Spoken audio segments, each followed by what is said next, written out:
we'll see how that goes. But yeah, for now, I think we should get started. I've never seen anything of.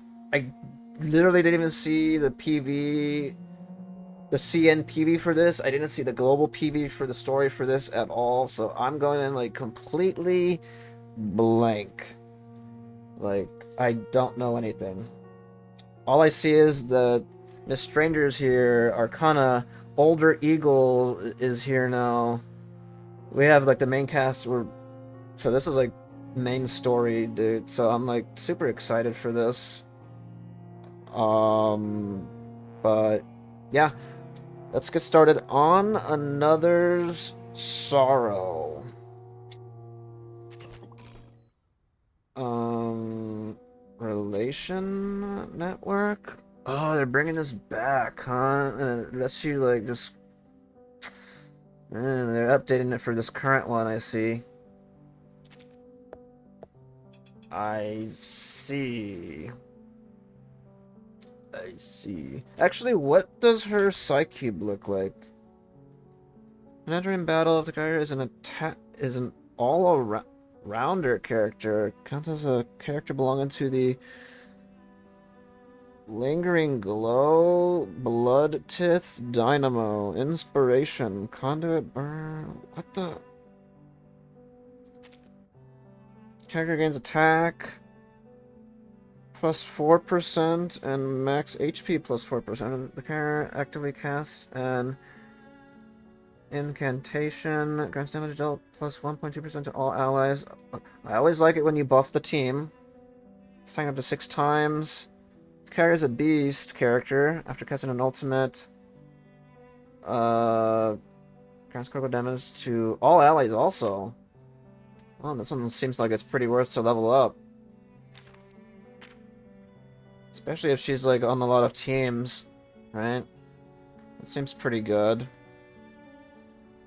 Yeah, there's a lot of goodies in the store, huh? Oh, nice. I really do need a lot of these.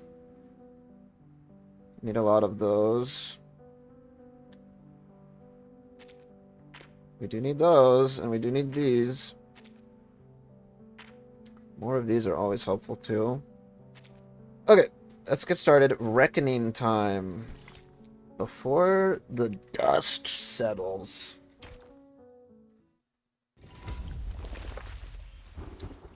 Oy.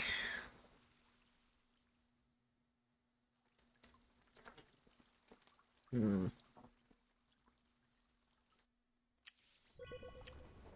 5 hours? Or is it 5 minutes?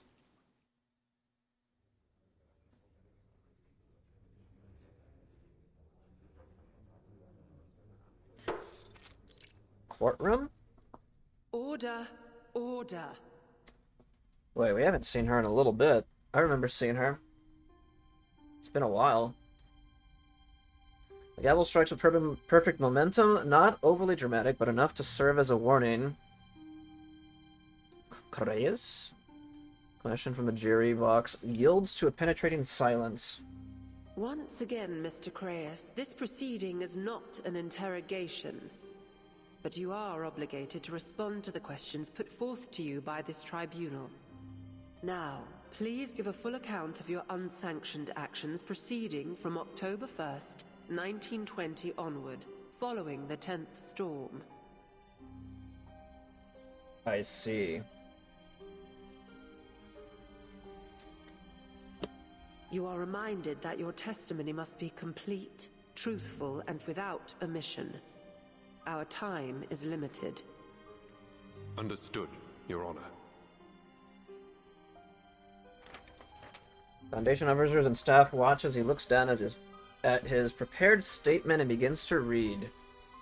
On October 1st, 1920, I issued an unsanctioned order to Sergeant Yermolai, a member of my squad, directing him to carry out a mission on the Western Front in Europe.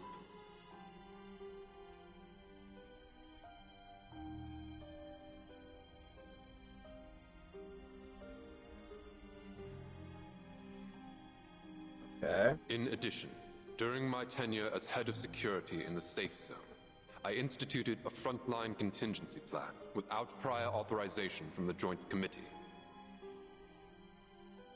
Following that, I took advantage of the policy approved by the committee in December, the resolution on the expansion of admitted persons, and issued admission licenses far exceeding my allowance under the regulations. Tribunal officer stares right past Creyas, looking instead at the representative of the Hawks. Alumni, huh? Alumni maintains a stern expression. Then you admit to acting beyond the regulations of this policy in order to distribute these licenses, most of which were issued to military-related individuals. Would you care to explain why?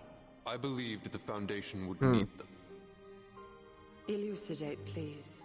All this time, the Foundation has been sheltering only a small number of core personnel from each era. We've had to rebuild our ranks from the top down after every storm. I don't doubt we had our reasons. We sheltered only the best of the best. After all, a farmer sets aside their most productive seeds to survive a coming flood. But we're fighting a war out there. I hardly think there's any need to elucidate how this policy has kept us on the back foot. We're scrambling. Irrespective of our shortages, you can't possibly claim these people you've taken in are fitting candidates. They aren't qualified specialists. They're soldiers. The only reason they're fighting for us is to protect themselves from Manus Vindictae. How do you intend to ensure their continued cooperation after the storm takes us to a different era?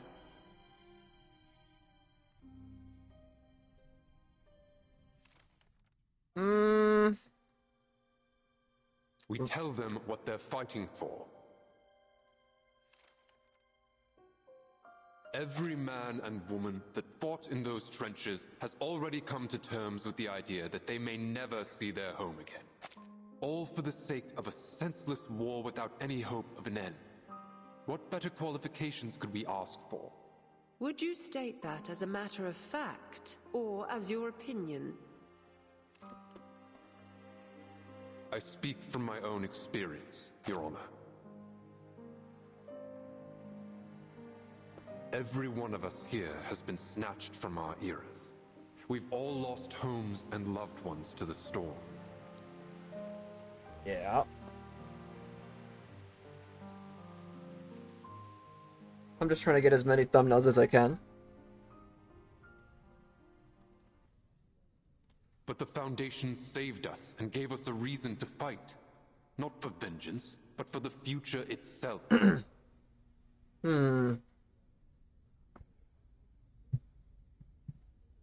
We are the lucky few who benefited from the Foundation's old policy. I only aim to give that chance to more people. Expanding our numbers will not change our goals. We can save more people. And I believe we must. Besides that, the truth of the storm will help persuade them, to say nothing of Manus Vindictae. Just think about how many they've already driven to our side. I do like how it's starting off already. The tribunal officer organizes her files, an excuse for a brief pause. You've made your point. Now, let's turn to the matter of your use of tracking serum on a member of your squad. First, please provide a factual account of the events. Okay.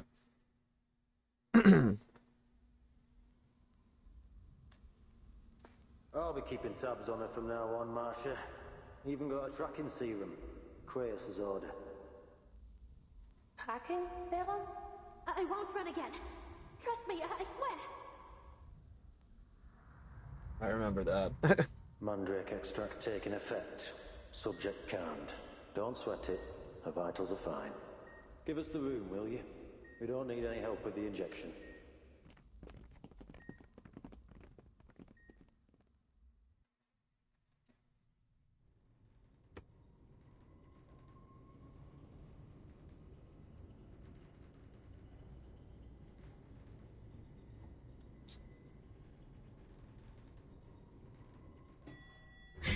5.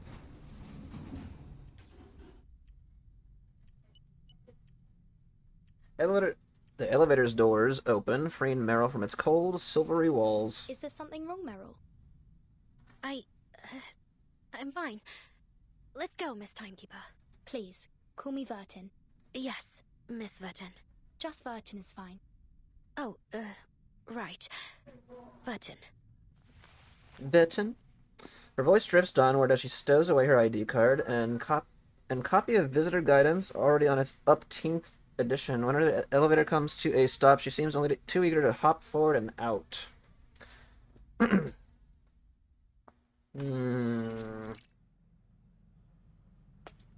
Hallway Rehab Center. Ward 1119. This way. She leads them through the rehabilitation center's halls. Before long, they arrive outside Ward 1119's door. Masha, are you in there? It's me, Meryl, and Vertin's with me too. Meryl? Please, come on in. Come on in, come on in. Come on in, come on in. Striking scarlet hair stands out against the soft white pillow beneath Marcia's head. She looks out from her sickbed through the nearby window. It's good to see you again, Marcia. Oh, you're looking much better. The doctor says I only look so rosy-cheeked because my hair is red. I'm not even allowed to stand up. And I was given strict instructions not to use my arcane skills. I wish I could at least get out of this bed.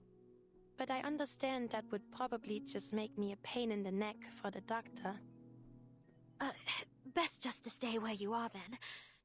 How are you really feeling, though? Inside, I mean. I believe I fully recovered. The last of the fear I accumulated during Karung surgery was released 3 days ago. But Miss Mesmer is afraid that it might have a long-term effect on my mental state. So she has asked me to stay a while longer for observation. Visitors approach their injured comrade. We brought you some snacks, but security sees them at the door. Apparently, visitors aren't allowed to bring food. Meryl's face turns from downcast to bright and sunny. But they did let me keep this. Oh, that's cute.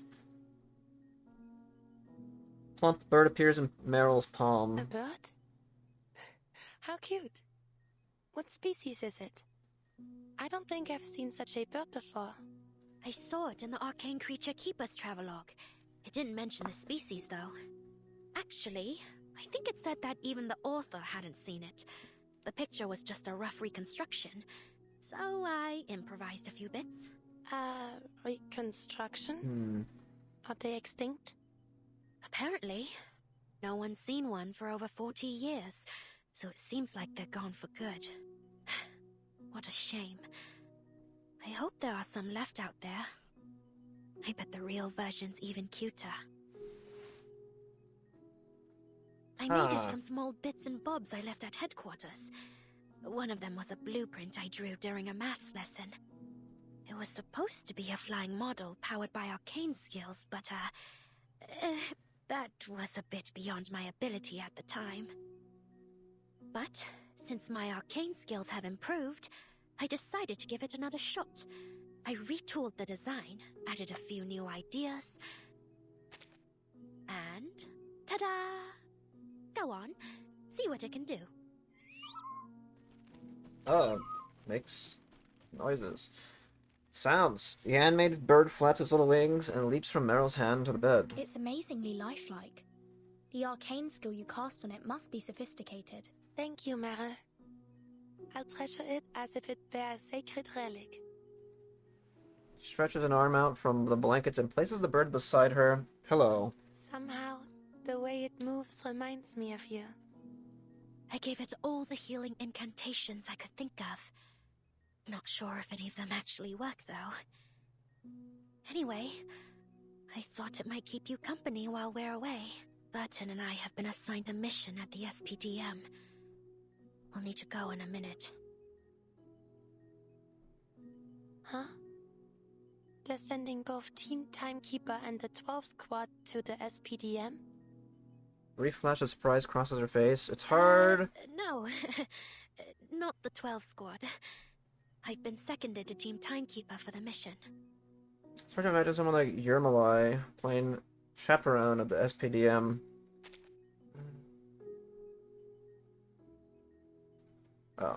The SPDM has taken in a large number of storm orphans in the last few months, and they're preparing for next term's opening ceremony. With our shortages in manpower, they've been recalling any available alumni to assist, including Meryl and me. I see. I'm sure you'll do well this time. Of course. I'll try my best. How is Commander Kreas? Paravian mentioned that the committee has brought him to court. I'm sure it isn't anything too serious.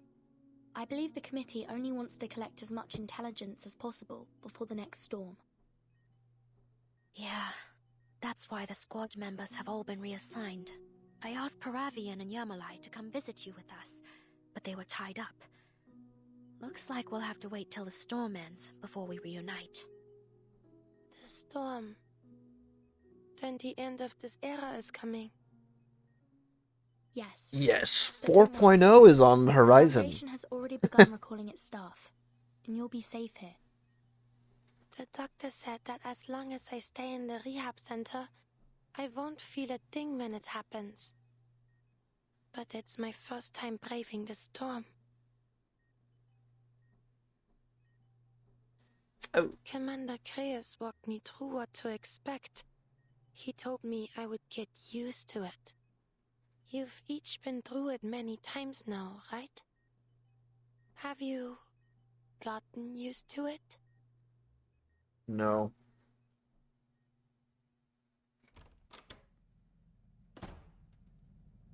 I mean, maybe they have. I don't know. Only once she's outside the ward, does Meryl. Excuse me. Does Meryl allow the worry on her face to show? No one ever really gets used to it. Do they, Verdun? I still haven't. It's almost time. Shall we set off early? Set off early. Sorry, I can't. I just received a message. There's something I need to handle back at headquarters before I go. Should I wait for you then? No need. Just go and find Matilda at the ceremony hall. She'll tell you what to do before I arrive. Matilda? You mean Matilda Boanish, our old monitor assistant? Yes. She's an investigator now. A star investigator. She'll insist. She'll also be helping out. Got it. I hope the school shuttle's still running. I haven't been back since I graduated. Take it as a good chance to revisit then. Sonetto and I will join you soon. Okay. So far, so good, man.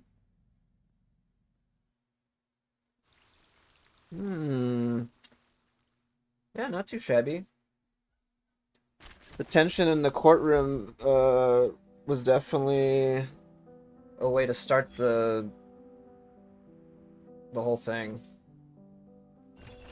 Temporary dispatch, business trips, overtime, labor dispatch. There's always a way to get the most out of your employees. If one isn't enough, try all three.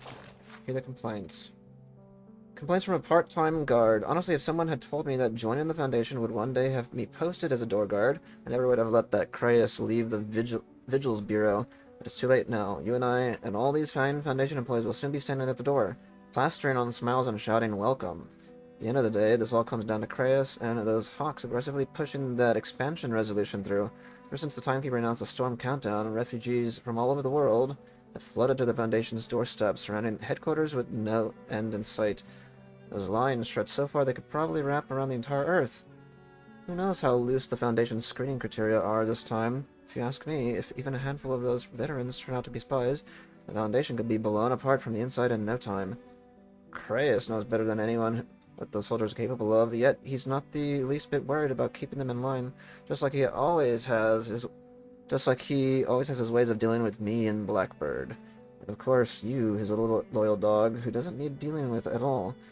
Fine, this is why he dumped us here, on top of standing guard and welcome any guests. We're also on riot control, reconnaissance, and counter-espionage duty. And at the critical moment, we might just end up digging a trench outside the building. Let's go. Heads up. Time to rotate from patrol to the front door. Stop it. I didn't mean for you to actually smile like that. The storm downpours. You can patch a leaky roof, but you can't stop the rain.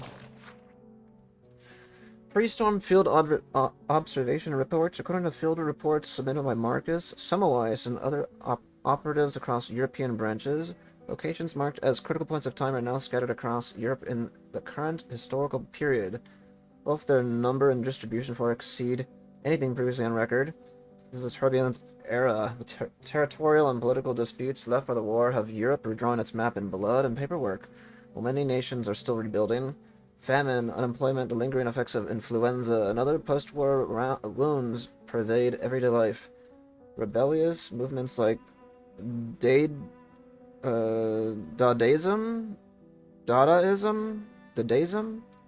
take root in the spiritual confusion of the age. The invention of wireless radio and small home appliances sparks the first stirrings of a technological revolution. Despite repeated reinforcements, new critical points of time continue to surface in cities and corners across multiple countries. We are still unable to pinpoint where management dicta are most active. The severe manpower shortage at the headquarters checkpoint can no longer spare operatives for continued observation. In summary, based on reports from all teams, we are unable to confirm management dictates operational direction, amount a targeted counteroffensive, or slow the deterioration and expansion of these critical points of time. Headquarters has decided to execute the evacuation plan immediately in order to preserve as many of our forces as possible. All field time leaders are to order and urge their operatives to return to headquarters without delay or proceed to the nearest shelter to take refuge from the storm. Nice. Okay. I know we just started, but I need to take a quick break and get... Okay. We're back. Let me write down when I arrived. We got some lasagna and some French bread.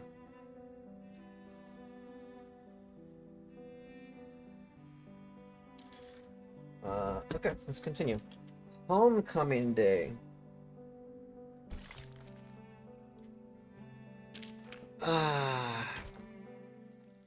Oh, I forgot my napkin.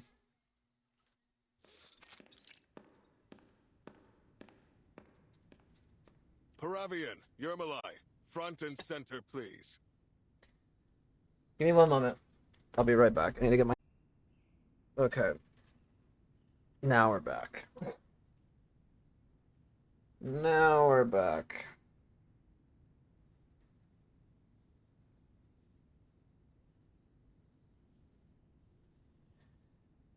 Paravian, Yermalai, front and center, please. New recruits stand at attention before their captain. Hello, good morning.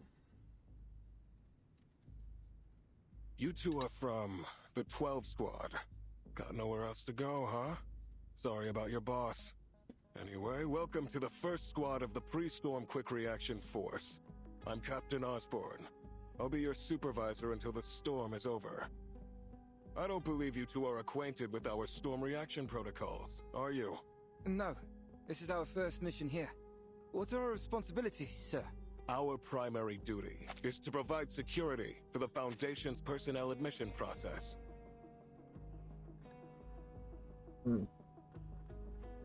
We'll receive our orders directly from the Pre-Storm Dispatch Center, which takes over the Foundation security forces in the last 24 hours prior to every storm. Usually we handle the admission process without additional support, but things are understandably more complicated this time. That's why you've been assigned here.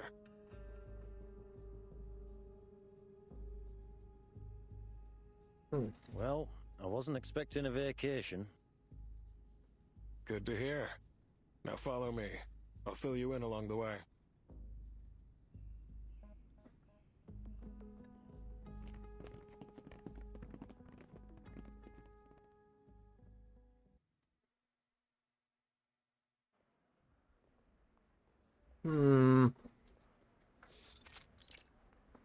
The grand north-facing gate, unweathered by time's passing, casts a heavy shadow beneath the sun's slanted rays. On the eve of each prior storm, it has served as the only entrance to the Foundation open to visitors and refugees. Beyond the gate, people form an uneasy line along the exterior wall. They're slow and trudging progress like some fattened caterpillar inching toward safety. See these lines? Thanks to the resolution on the expansion of admitted persons, we're taking in 10 times as many people as before. Soldiers, psychiatrists, theoretical physicists, and more than a few questionable individuals. Someone's really opened the floodgates this time around.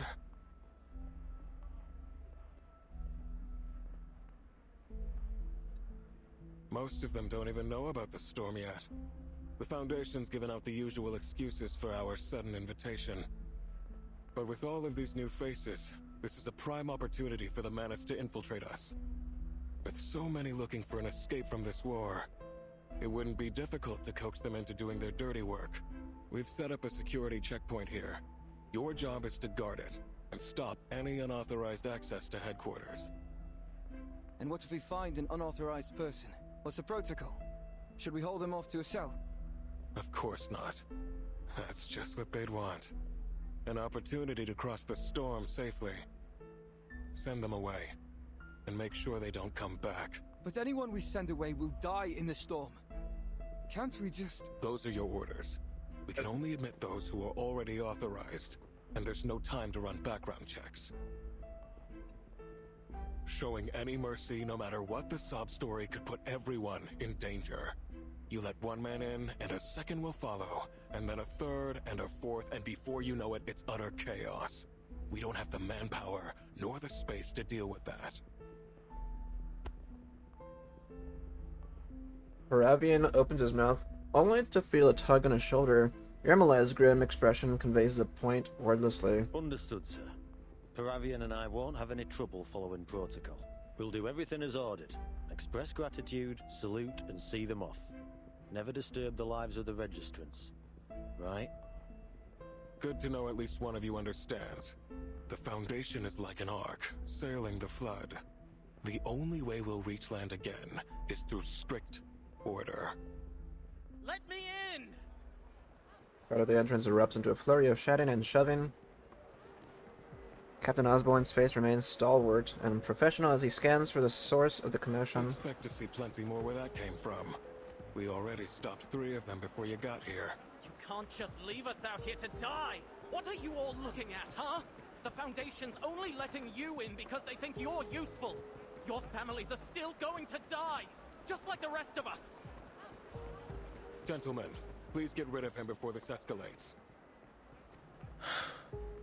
Damn, right away, huh? As Yermolai moves to carry out his orders, he spots his comrade's hesitation. Oh, brother. Before I get started, can I ask how long you've been at this, Captain? 5 storms as captain of the first squad, and 3 years as a squad member. It wasn't until I saw the storm with my own eyes that I fully realized I'd never get to see my wife and children again. But if you want to know my take on this, I'd say I swore to devote my life to the Foundation. It takes sacrifice to push time forward, gentlemen. Yermolai nods and turns to give Paravian an affectionate pat. Come on, Beagle.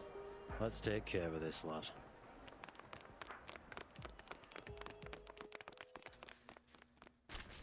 Are we gonna fight him? Oh, okay.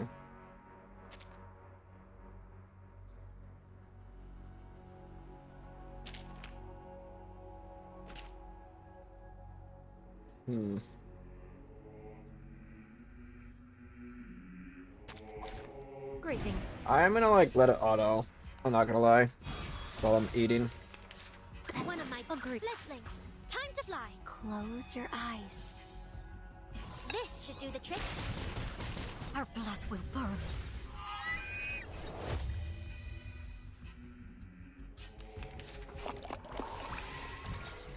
I hope blood taking. Wash. Close your eyes. It will all be over soon. I mean, I'm not gonna lie, that's tough. Battles Right. have little meaning, save for the prizes to be won. How the hell are you gonna... I don't think I could be able to do that. Or I would be able to do that. Not gonna lie. I'd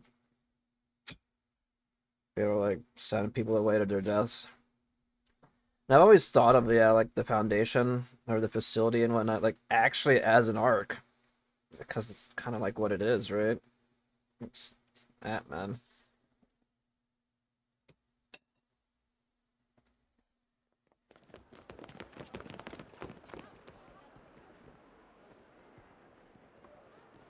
Hound has cornered his prey. The intruder has nowhere left to run. Go to hell! Foundation lapdogs!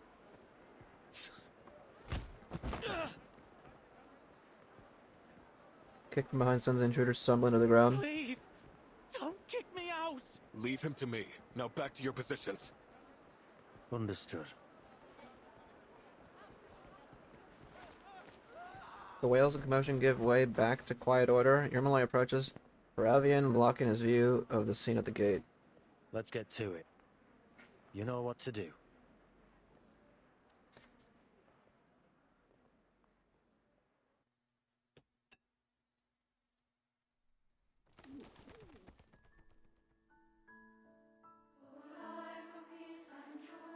Oh boy.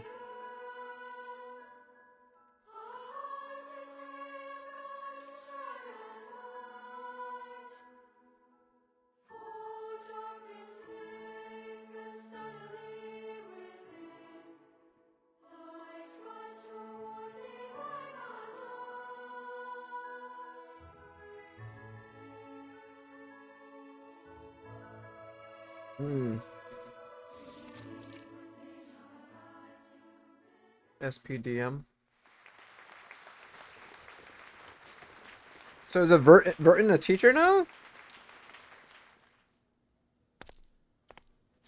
Children make an awkward attempt at bows and curtsies and exit the stage following their teacher's instruction. Applause continues as the principal takes the stage, taps the microphone, drawing out a screech of feedback before he begins. Thank you for that wonderful performance. Isn't this the same principal? Distinguished teachers, dear students, ladies and gentlemen, welcome to this year's opening. Isn't he the same principal when Vertin was a kid? I mean, she is still a kid, but when she was still in school? We are especially honored today to be joined by the Foundation's inspection team, who will be spending this memorable day by our side. For many of you, this will be your first time leaving home. And for all of you, this opportunity to study at a unique institution with students from all over the world may seem daunting at first. There will be challenges, even conflicts along the way. But here, you will study the skills and values needed to overcome them. Every young arcanist will have the opportunity to realize their potential and to contribute to the cause of world peace. A mission this institution has pursued for centuries. Our philosophy.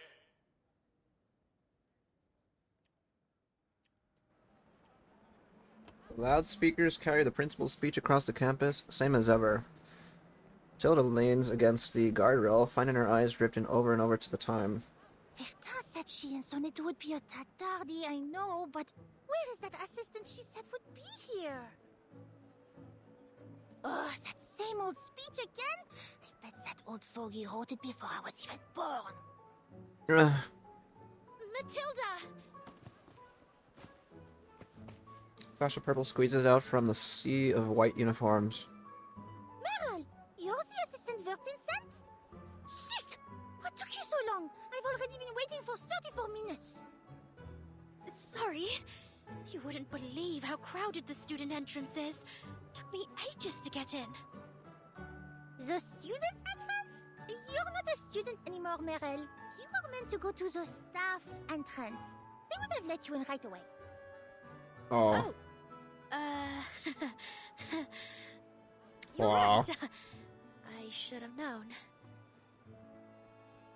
You graduated 2 years ago, Merel. I know. It's just... I chickened out when I made eye contact with the instructor at the gate. I see.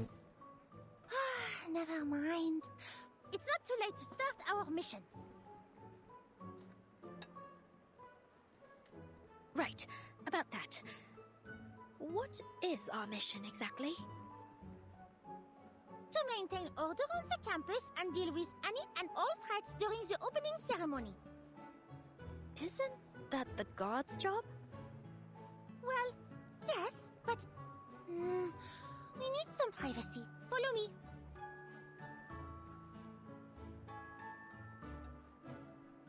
You know what I want?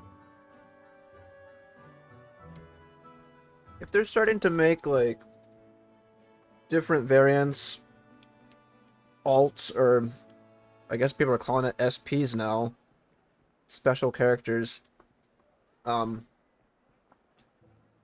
always thought it'd be nice if Matilda had one. I'm not gonna lie. I feel like in the future I feel like her and, like, Sonetto would... It'd be awesome if they got one.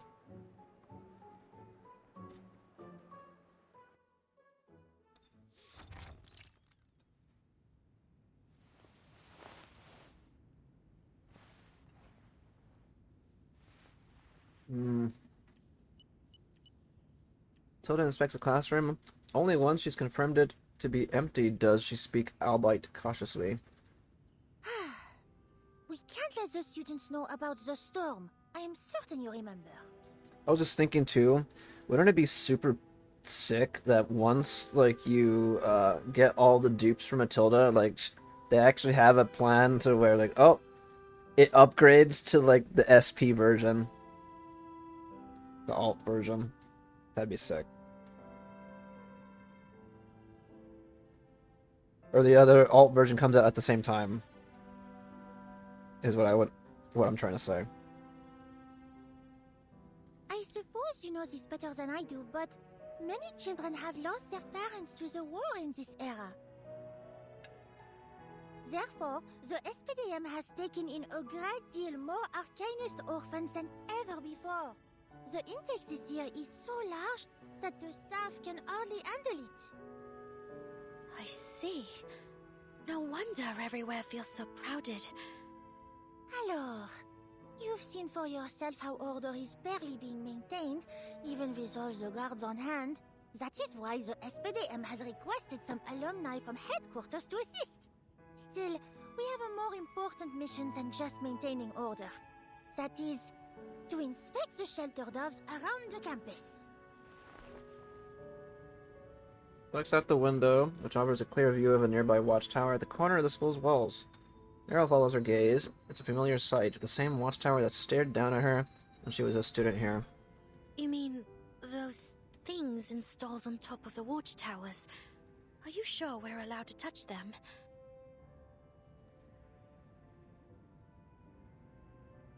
Oh, you know about them already? C'est bon. Then we can skip the introduction. I think so. My commander from the 12 Squad told me about them. He said headquarters only has a limited immunity range against the storm. Nearby facilities, like the SPDM, fall outside that range. And that's where these shelter doves come in. They reshape the immunity area to cover those facilities. The Alumni look away. There is one thing I've been wondering, though. Where did these doves come from? It's Pax House technology. Not even the Laplace researchers know how it works. Really? Interesting.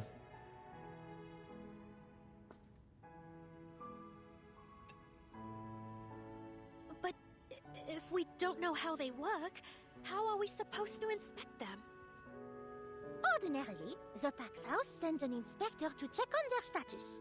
But this time, They sent over the testing equipment so that we can do the job ourselves. Oh. What is You this? just need to plug it into the maintenance panel on the pedestal and wait. It will sound a warning if the doves need repair. Soda glances downward as she pulls a piece of paper from her pocket. She's done her homework, condensing the entire 150-page manual onto a single sheet of crucial information. And of course, its power doesn't come from nowhere. You can check the battery status on the panel. Okay. And if it does sound a warning, I doubt we'd be able to fix it on our own.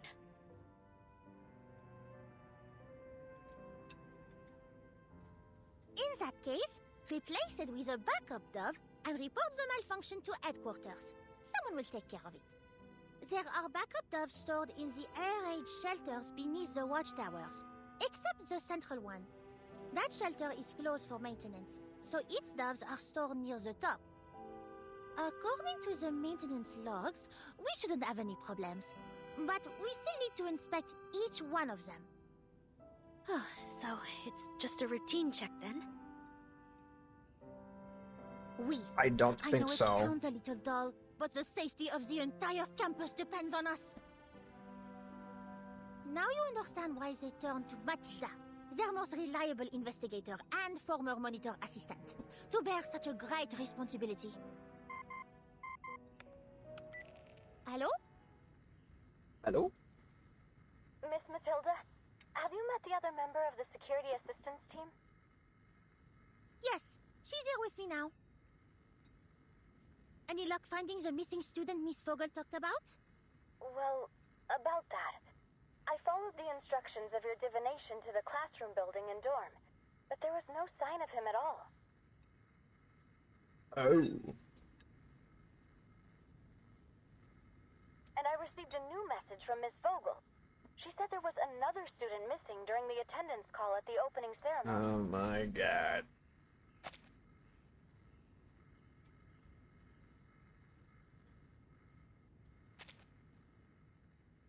Hmm.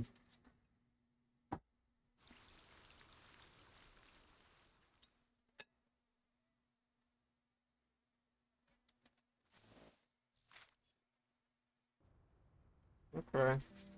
Well, I'm done eating. I'll do like one more part, and then I'll put my plate up. Take a break again.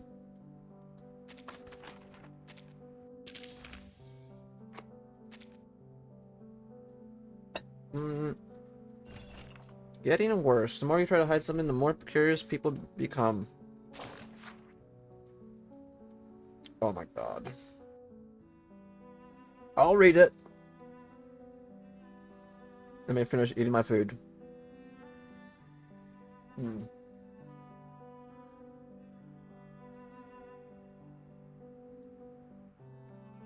Legends of the School Watchtowers.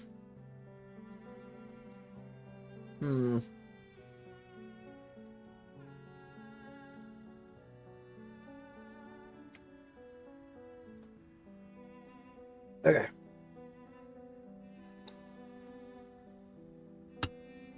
Legends of the School Watchtowers. The last page torn from a book treated with a visibility potion, the invisible ink now exposed. This afternoon, I overheard the instructor slip up. She said something like, back when the school didn't have the watchtowers, what does that tell us?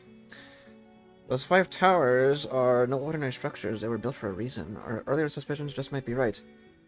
Which one do you mean? The one about the towers being used to subdue ghosts, or the... What about locking up students who've gone mad? Both. Just think, why would the school suddenly put up towers that serve no purpose and ban every student from setting foot inside? Oh please, maybe the name says it's all. They're just there to watch us. The higher-ups have teachers on duty up there. They're on the clock, holding a long-range stun gun, just waiting for the moment you try to slip out. And bang, you're down. Even if there really are teachers on duty, I don't believe they can stay awake 24 hours a day. One of these nights we'll find our chance, sneak in and figure out their secrets for ourselves. Have you lost your mind? What if there are machines inside that can spawn students? We'd get caught in no time. You're just a coward. We'll cover our faces. If something goes wrong, you're on first, and I'll cover the rear. Just tell me Are you in or not? Fine, for the sake of our friendship, I'll go. A report lies beneath this secret message with a few sharp lines on the page. After comparing handwriting, we have confirmed that the two students responsible are fifth years Andrea and Oliver. I will personally reprimand them and impose a 1-week detention as punishment. Given the recent rumors circulating among students regarding the watchtowers, I propose increasing patrol frequency around the watchtower perimeter and strengthening oversight of the weather-stabilizing doves housed within to avoid any lapses during inspections from the Pax House. Regarding my mistake, I confirm that I did not mention the storm or that reverse incident during the first storm. Will submit a 3,000-word written apology and reflect seriously on my failures in student management. Escape plan? Some school traditions run older than the oak trees in the forest. Yeah, what's up, Dom? George the Oak. 325. Passage of time has done little to change the face of the old oak. Years pass by as fleeting moments, but it remains as it ever was. And just as ever, a flock of little white doves gather beneath its ancient boughs. Are you sure this is going to work, Lucas? Short boy crawls across the ground. He seems to be searching for I something. can't leave if you don't trust me. The school anthem's over. Mikey said he would sneak out when the choir was leaving the stage. Then it's time for the principal to give that same old speech that goes on and on. So, let's say 15 minutes. But we might need more time than that. Do you think we can make it? Lucas stands up and brushes the dirt from his palms. Come on, Emilia, don't sweat it. You know the old man will keep blabbing on for at least half an hour. We've still got plenty of time. Just think about it. Once the summoning array's done, the three of us will be free. I mean, out of the school free. Little girl tenses visibly. Out of the school? Really? Do you know what it's like out there? The instructor said there's a war going on. It could be dangerous. Are you kidding? They just said that to scare us. But why are we doing it today of all days? Because it's our last good chance for the whole semester. Everyone's at the ceremony, and the guards are busy either handling the crowds or showing the inspection team around. I heard there are some committee members coming this time. So, will you calm down already? This was your plan, remember? Everything's gonna go just fine. Amelia, the planner between them, says nothing. She turns her head to look up at George the Oak. The grandfatherly tree has nothing to offer but stern and noble silence. Year after year, new cohorts gather beneath his bright green leaves as they wither and dry until they plucked from his head by the wind and become the soft mulch on which the new class treads. Someone's coming. Could be Mikey. I'll go get him. Wait. Let me double check. My arcane skill isn't totally reliable. Let me see. They sound like a girl's footsteps. A bit shorter than Mikey. Wait, now I hear two of them coming this way. Is there something wrong with my arcane skill? Got you! Oh. Star Investigator herself pops out from the bushes. Shoot! It's a monitor assistant! Merrill, are you in position? Get up. I'm ready.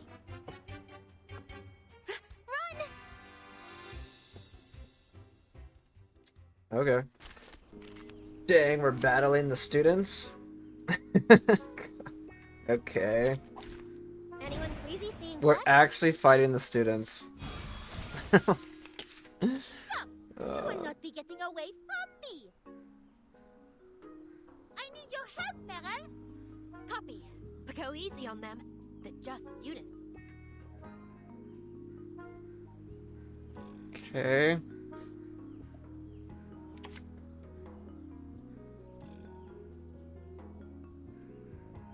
Fletchlings, time to fly.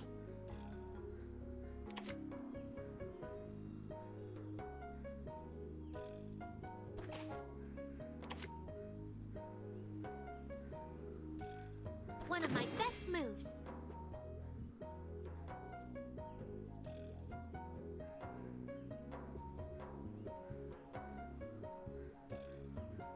Taking a peek inside. Sensing their Fledglings, time to fly. Oh, ancient beings whose wings beat in their nests. though it may come with pain. The fact that you're even attacking them is crazy. Yeah! Vampires don't just thirst for blood. So much for the Alumni. The two young students are soon caught and detained beneath the oak tree. Another two overconfident truants. This happens every year. Fortunately, your little accomplice in the choir was exposed. Otherwise, you would be running free outside the school right now. Ugh, you're a big jerk. What? Don't you realize you could have wound up in danger if the kind-hearted and brilliant Matilda hadn't stopped you? Nero rises to her feet to examine their array, and a peculiar expression crosses her face. Hapless, yet knowing, like a chef realizing too late what the recipe needed. You know, this array wouldn't have worked anyway. What? Liar! I found it in a book! It said it could summon a griffin. Avian critter behaviors and feeding methods? What? How did you know? You found this array on the blank page between chapter 3 and 4, right? Drawn in invisible ink, whosoever unlocks the secret, hidden in invisible ink, will discover an array which summons the legendary griffin. Young boy's eyes go wide as he realizes just how far out of his depth he is. You've read that book too, haven't you? And you found this array? That's right. You mean, you went to this school? Of course. What are you trying to say exactly? Then, you mean we really do get to go back into the world? We couldn't stay here, even if we wanted to. The instructors are hiding something. But if we'll find out one day anyway, why don't they just tell us now? Miss, why can't you just tell us what's happening out there? I swear we'll keep our mouths shut. Don't they know? But Oops. even if they used to Don't be bother humans Amelia. like us, Amelia, they're not just going to tell you them anything. now. They'll ignore us just like the instructors do.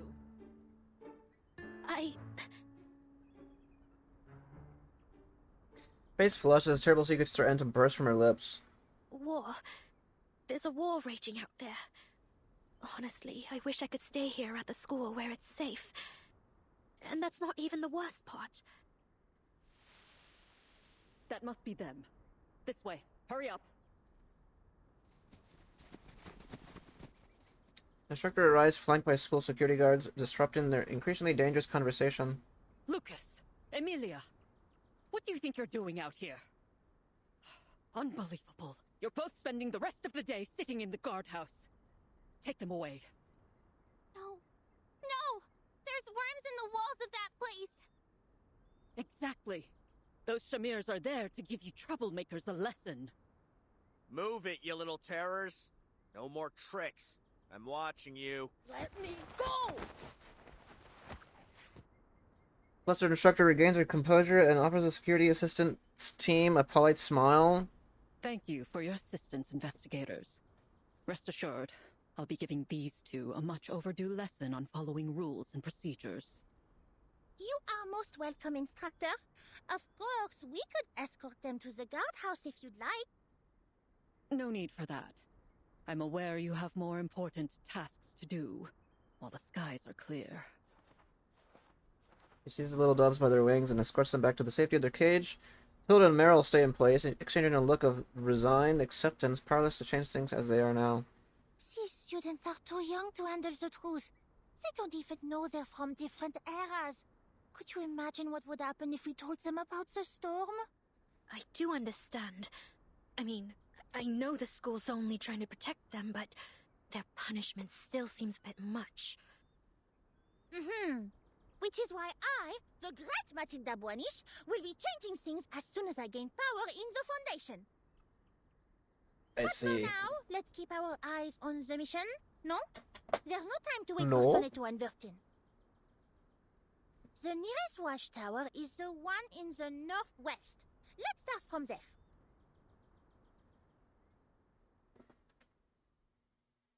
Okay.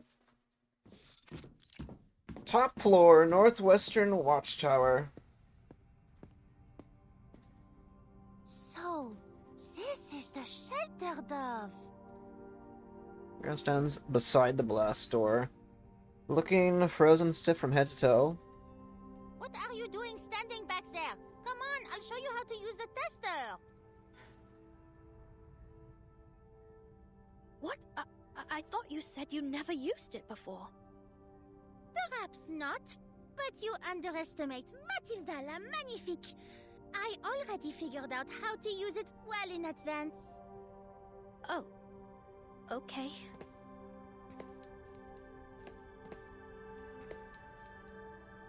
Stiff posture finally breaks as she walks over to accept the tester from Matilda. Plug the tester in at the panel on the pedestal, turn the safety knob, and press the button on the side.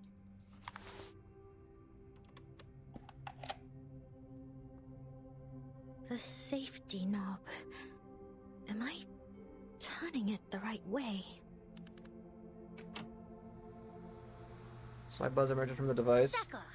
Now the lights on the panel will tell us whether the dove is working. Verifying ID. Green.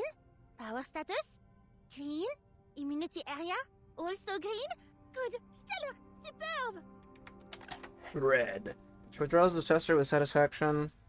That's all there is to it. Now we head to the next watchtower. By the way, I'm quite curious. How did you know the Griffin array wouldn't work? Because I was the one who drew it back in 8th grade. Oh. What? But that's vandalism. Telling that to Matilda.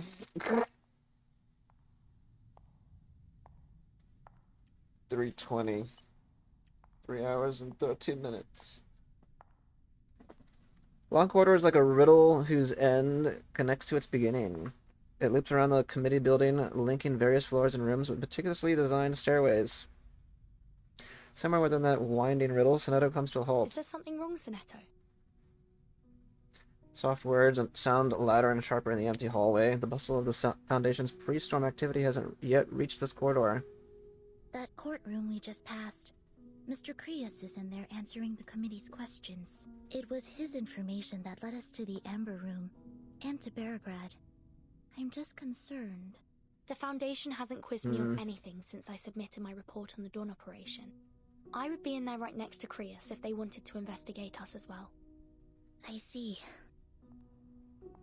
Sonetto suppresses her concerns. Footsteps echo over the marble again.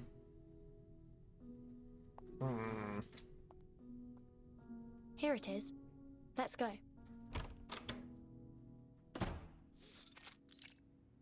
Foundation office? The office behind the opening door is barren of any identity. Symptom both of the occupant's recent arrival and her curious nature. The woman in question lifts her head from the neat stack of files on her desk. Long time no see. Oh, snap. Timekeeper? Sonetto? Miss Stranger. Oh. Ooh. Ooh. Ooh.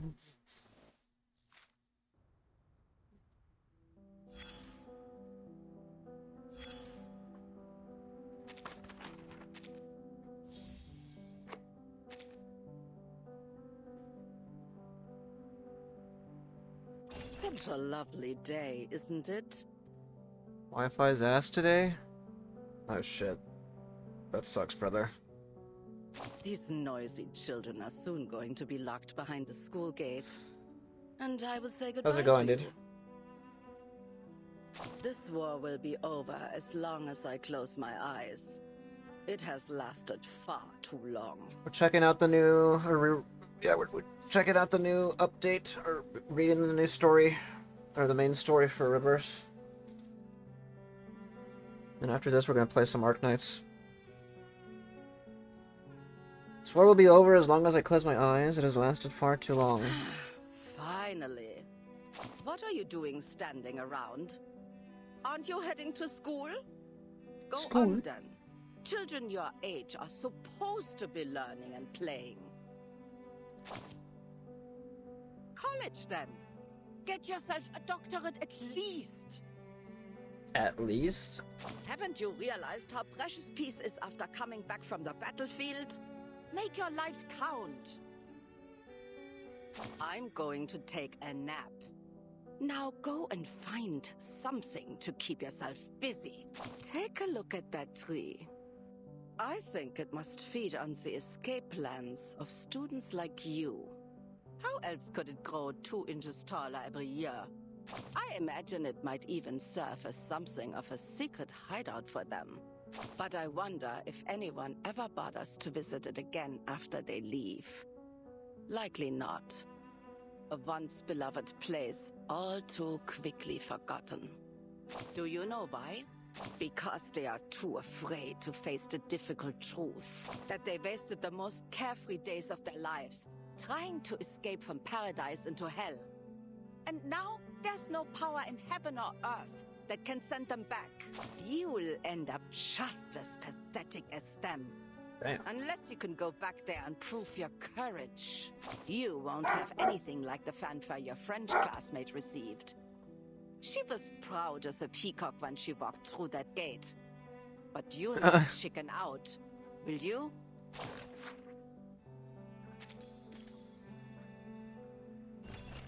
Perfect exchange. True genius lies in finding another way. Improved invisible ink formula? Oh, it's gonna talk... Oh, that's interesting. Okay. A note in childish handwriting. Find a way to replace the ingredients with things that are easy to get from within the skull. Ritual offering. The sacrificial food is mostly made of flour.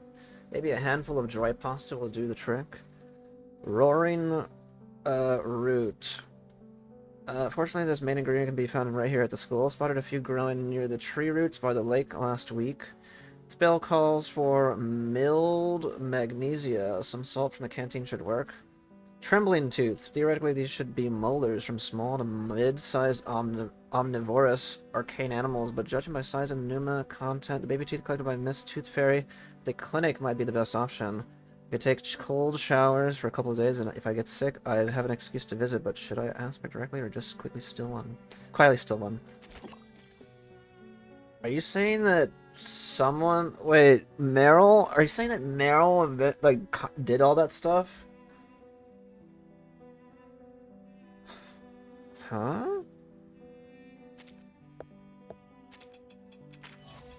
Anyway. Again, we're gonna take a quick little break. Let me, build my side cube, and then let me put my plate up and get some more... Test. Okay, now I'm back. That took a little bit longer. It actually took like a little less than 20 minutes. To put up the dishes and everything. Okay. Let's continue.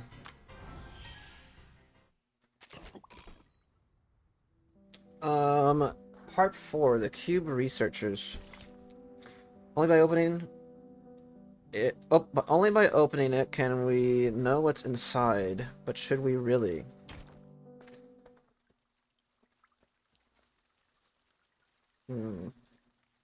After this, we'll be halfway with their stuff today. Countdown to the storm.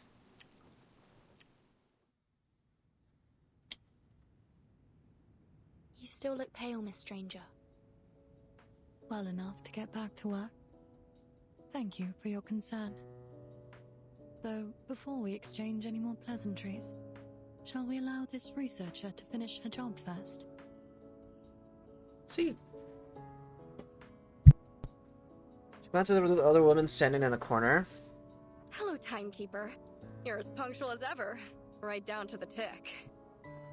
In fact, you're early, miss. But I must confess, I was never all that timely before becoming the timekeeper. Wow! And a sense of humor, too. You've really got it all, Miss Verton. I'll be the one conducting research into your suitcase's technology this time. Well, it's not just me, of course. It'll go to the team. One researcher alone couldn't possibly understand a device of the suitcase's magnitude, could they?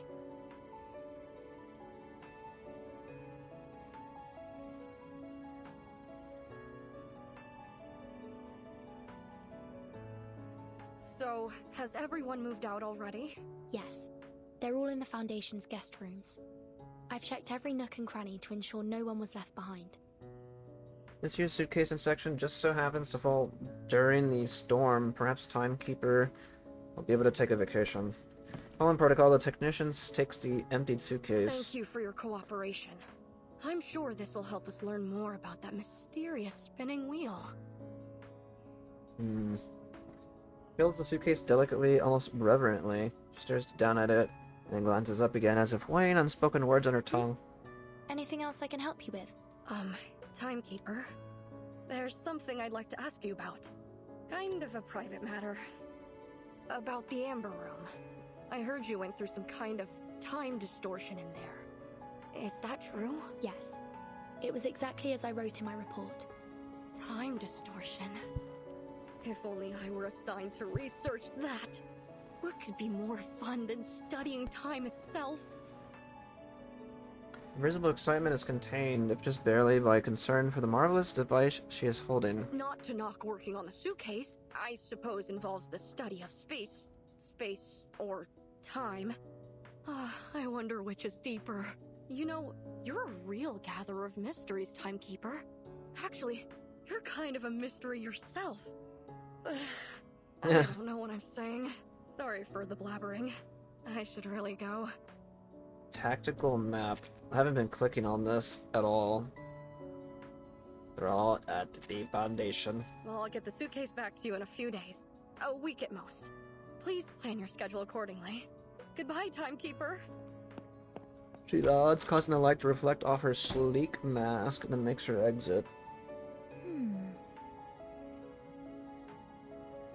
The stranger approaches gently. I wonder if she even saw me or Miss Sonetto. Laplace really does excel in finding unique talents. I'm used to it. Has the Foundation assigned you a new job already? I thought you'd want to rest for a while longer. I wish I could. But it's not my decision to make. The Foundation received your report on the Dawn operation while I was still stuck in bed. It mentioned that Igor gave you a boon. Part of my work involves studying the Manus's arcane skills, so I was sent to Laplace to help. The project leader said they've made some progress already, but they'll need your help to continue, which is why I invited you here. Is the research team here at the Foundation? Yes. The project leader and her assistant were notified in advance and brought their equipment here. Follow me. They asked for an open space, so we agreed to meet in the garden. The garden. Okay. Southern Gardens, St. Pavlov Foundation. Cold white auxiliary buildings form an uneven enclosure around the pleasant green commons of the Foundation's southern annex. Patterns of shrubbery and lace-like wallways resemble in a deliberate way the intricate gardens that surround the Palace of Versailles, albeit tightly compacted. I don't understand how one can relax while walking through a maze like this. The view was much more enjoyable before the hedges grew into walls like this. Center of the common stands a peculiar instrument. That should be them over there. Is that... Eagle? Hi, Miss Timekeeper. Miss Sonetto, Miss Stranger. She's all grown up! Girl nods dutifully, but bounds back with a bright smile. It's great to see you again. It's been a while, Eagle. I understand you've joined Laplace. Will you be working on this project too? Not exactly. The project leader is my tutor.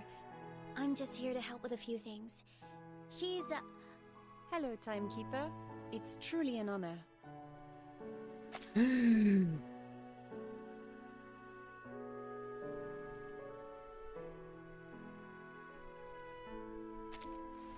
One steps from behind the device. At a glance, she could be mistaken for any other Laplace researcher. Save for the sharp and cunning look in her eyes. I hope you found the time Oh to read my Miss Recoletta's novel. goodness. I hope you found... Oh, you can call me Marguerite. Is she Eagle's boss? Her tutor?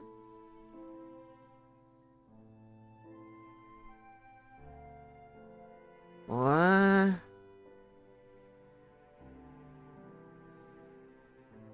It's a pleasure, Marguerite. Your timing's perfect. Eagle and I have just finished setting up the Omni Vector virtual monitoring device.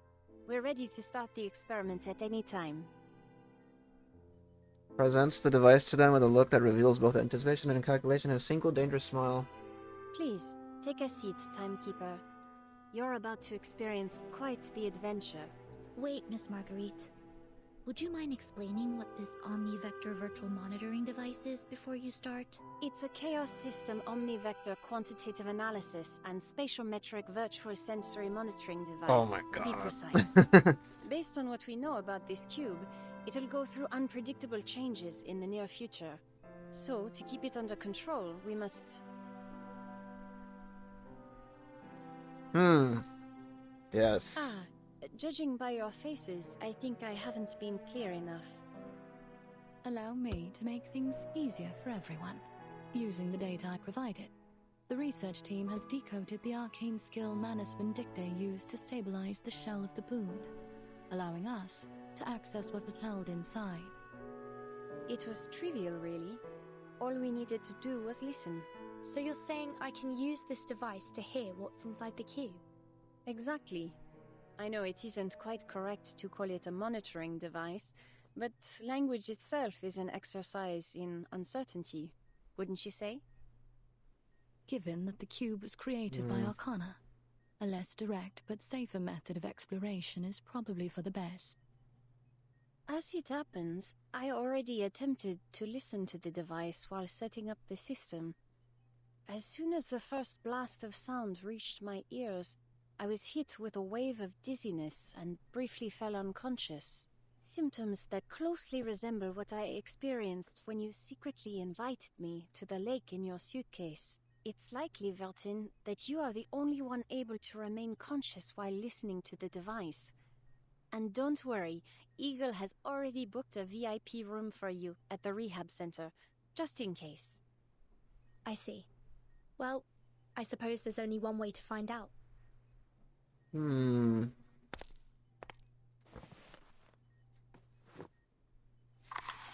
has removed, allowing the head to fit more easily inside the dome. Virtual environmental model constructed. You may begin at any time. Miss Stranger, place the Pandora's box on the tray, if you would. It's funny how it is muffled. Justice. The cube of superposition of ever-changing matter. It seems feasible to the system you... Timekeeper seems...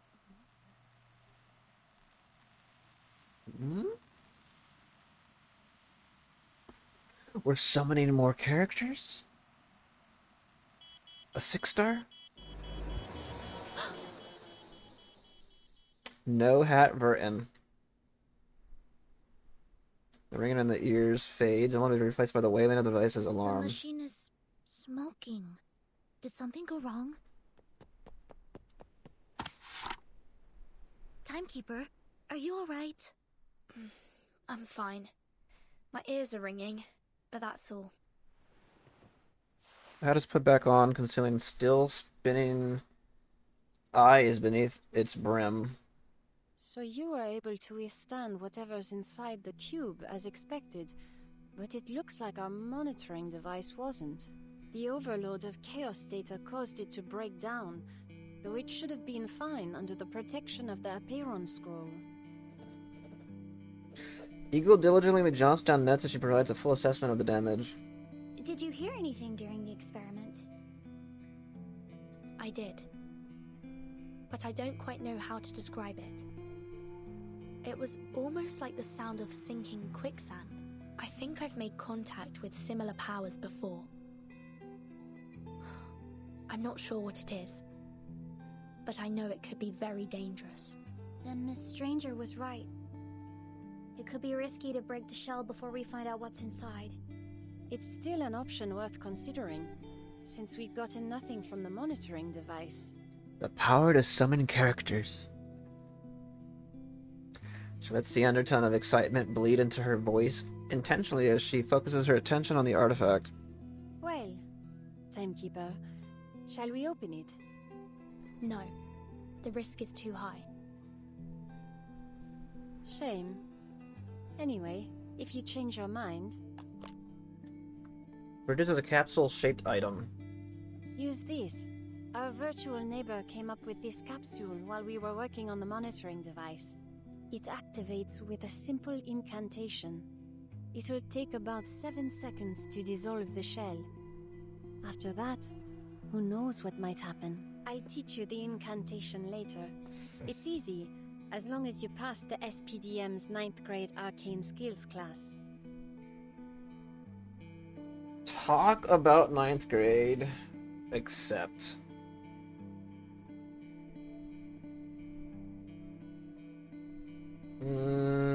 talk about 9th grade. As it happens, I wasn't in class for most of 9th grade. Really? Either way, I'm sure being the timekeeper has given you more than enough experience to handle it.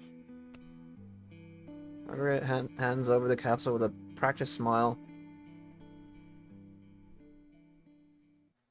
Interesting.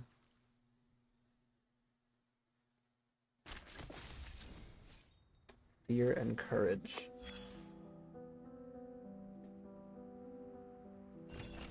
Quantifying pain. Can the sum of the mind and the spirit be reduced to scientific data? The Foundation's medical record archive.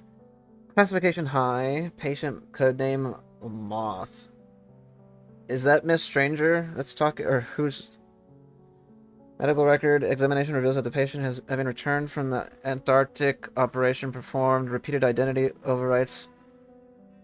Yeah, they're talking about Miss Stranger. Overwrites her long-term undercover assignment exceeding the safe iteration threshold. Patient's phototaxis now shows multiple unstable segments which may affect overwrite efficacy and increase the risk of personality collapse. Brainwave activity shows an increase in fast waves, indicating compensatory neuronal overload. Neurotransmitter concentrations are imbalanced. Dopamine levels have dropped to 60% of the normal range, and serotonin synthesis efficiency has decreased by 20%. Physical damage is present in the medical prefrontal cortex, with mild edema in the limbic system. Patient also overextended her use of arcane skills during the Antarctic operation, resulting in prolonged pneuma depletion. Recovery prospects are not encouraging. Strict limits must be placed on our arcane skill usage in the near term to prevent irreversible damage. During psychological evaluation, the patient exhibited mild self-perception disorder. Diagnosis: the patient's brain damage is largely within controllable limits, although a deep personality override should be performed upon completion of the undercover assignment. Given the critical enemy intelligence and knowledge obtained during this infiltration management dictate, an unconventional approach has been approved. The phototaxis override will be suspended for the time being. The patient will instead receive regular injections of neural repair peptide to maintain brain function. During this period, the patient's psychological state must be closely monitored to confirm the results of cognitive anchoring. Yeah, she literally will go, like, insane, I guess, or, like, she's, like, makes it sound like she was, like actually living that identity, or whatever. But, yeah, now they're trying to reverse the symptoms from that. Shit, man. That's crazy. Strategic sandbox. Ooh, I have not been clicking on any of these thingies.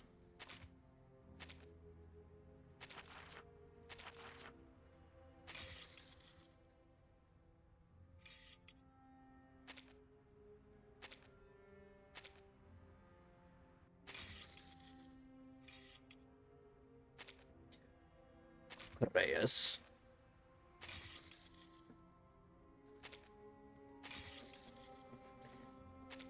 Doctor, doctor.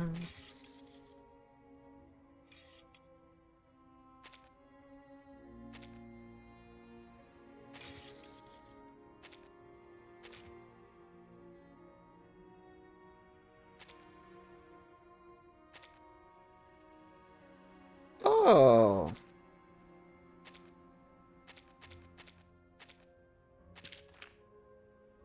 Nice, I actually need these.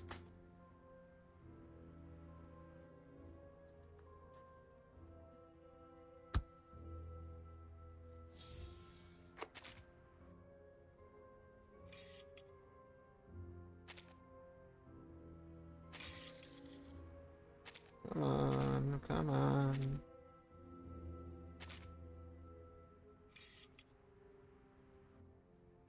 Okay. Stone doves. It seems they could stand there in silence forever. We'll do 4 more segments, and then we could move on. Top floor central watchtower. Whoa. Large sheltered dove casts a soft glow over its perch. Is it just me? Or is this dove bigger than the others? It is much bigger than the other 4, and that is for a very good reason. This is the primary dove. It covers the largest area of the campus, while the other 4 cover the corners. To think that the SPDM's been kept safe all this time by these things. Arrow takes a step forward and just as before inserts the tester. One of them is going to be messed up. Or more. Tester whirs to life and then just as quickly, sound fades, replaced by a triumphant hue. All green. Shelter doves functional. That's it. We've checked all of them. So... Oh, never mind. Snack break then? Certainly not. We need to keep patrolling the grounds until the storm is over and everyone is safe. Oh. So... Oh. What, we just keep circling around the school, going up and down the watchtowers? I know it is far from the sort of glorious mission that the great Matilda Buanish is capable of, but just think, we are protecting all the staff and students of the school. I like Matilda. She's funny. Someone must have done the same for us when we were students. The fact that she's actually...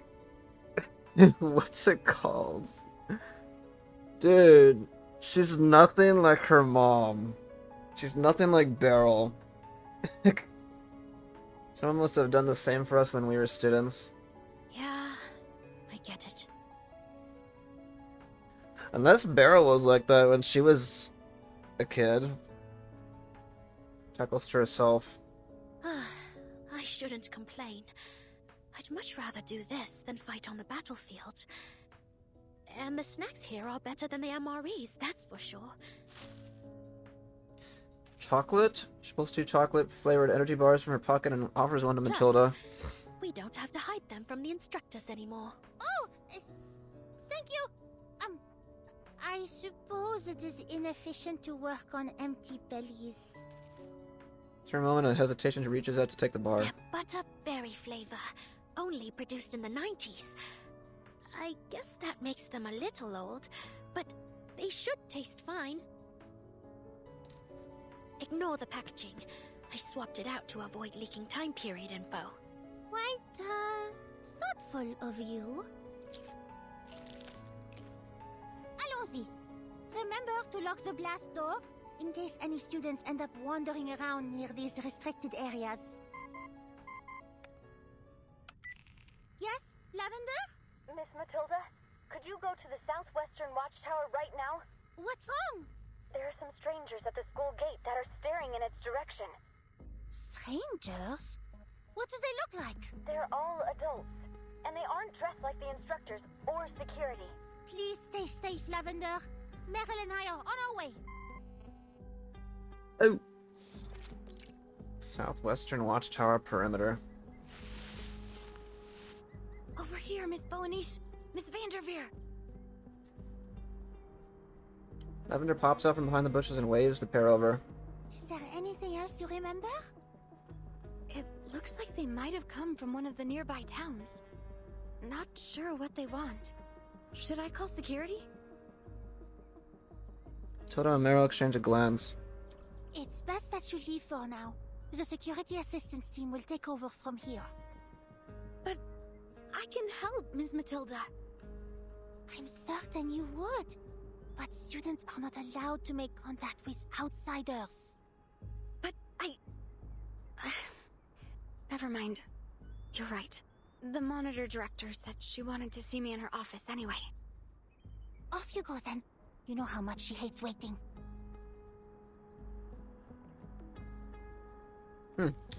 Lavender acknowledges the order with a nod, but the worry is plain on her face as she leaves. Once she's far enough away, the two of them speed toward the southwestern watchtower. The tower stares down at them above a tranquil wooded lake. Matilda, do we really have to toss them out? They're just townsfolk, aren't they? Outsiders are strictly forbidden from the SPDM campus. Besides, the storm will be here soon. Maybe we should... Uncertainty creeps into her voice. No, we must confirm their identities and arrest them if necessary. A rustling sound coming from the southwestern watchtower draws their attention. Listen, the watchtower's door just opened. Then we must go immediately. Okay. First floor, southwestern watchtower. Met by an open door at the watchtower's base, they tread with caution as they enter the dim circular room beyond. Huh? No one's here? Where did the gods go? They were right here last time. All at once they were struck by a wave of odor, a scent both strange and darkly familiar. Calm down, Merel. This is precisely why they asked for our support. We'll report the situation to the security center, begin an investigation, and eliminate any threats we encounter along the way. That button on the wall should contact the security center.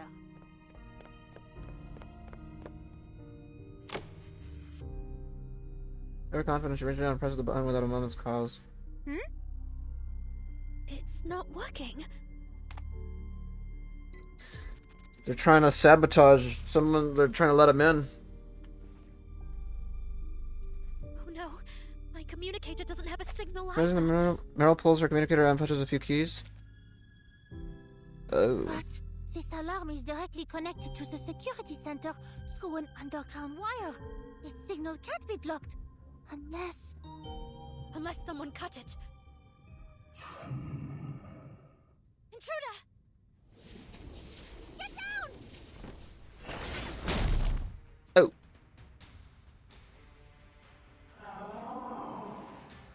Manus Vindictae?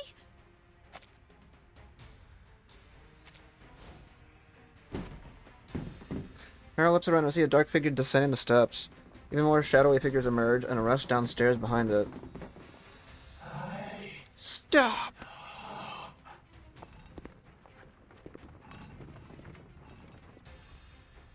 I knew this guy was gonna come, the guy with the big... what do you even call this? It's a big weapon. First of them block the watchtower's door while the others trap Matilda and Meryl from the other side. They're blocking the only way out! These filthy puppets have grown more intelligent. Think, Matilda! You must find a way to report this to the school and the Foundation. The wire is beyond repair, but Lavender was near the watchtower when she called me, which means the signal jammer is only covering a small area. C'est ça! Meryl, do you think you can reach that window? That window there? It's a bit high, but I guess I could transform into a bird. Then I shall distract these puppets while you fly out that window. Keep flying until your communicator has a signal again and report to the Foundation. But what about you? I am Matilda Buanish, star investigator of the Foundation and leader of the security assistance team. You have no need to worry about me. Damn, she's so brave.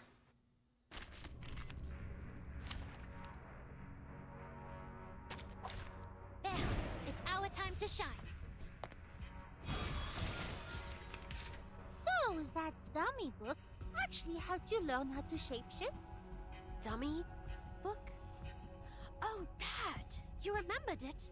Matilda Buonish never forgets a thing. But I must say, I am impressed. It can be quite risky to learn shapeshifting by yourself. But now is not the time for compliments. You must leave at the first opportunity. Right away.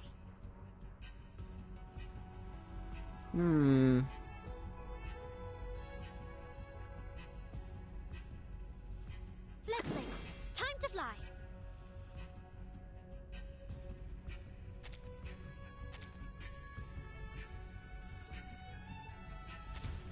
Sensing their thoughts.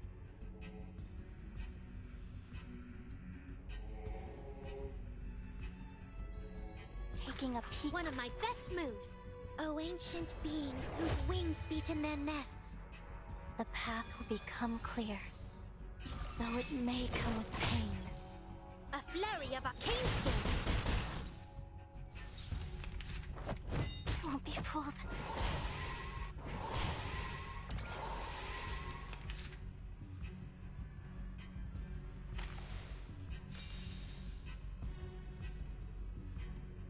I hope you like a splash of red. The flock is ready. So am I.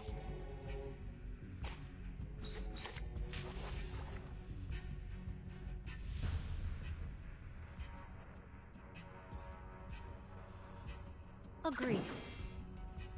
I hope The flock is ready. So enter the gate. I'm just gonna ult in the skull.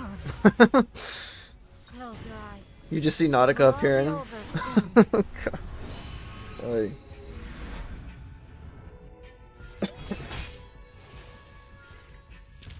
yeah! Vampires don't just thirst for blood. We crave victory.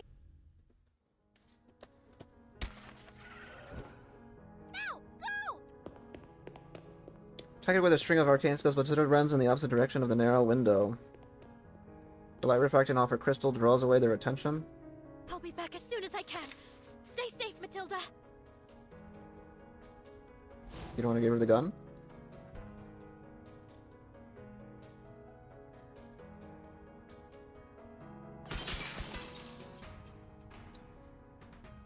Turns and fires a shot at the corner of the window.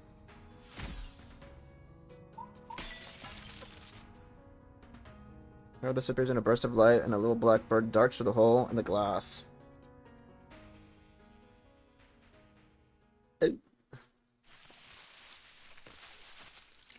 Oh, it's still going. The blackbird flies from the tower, dodging branches as she sweeps downward.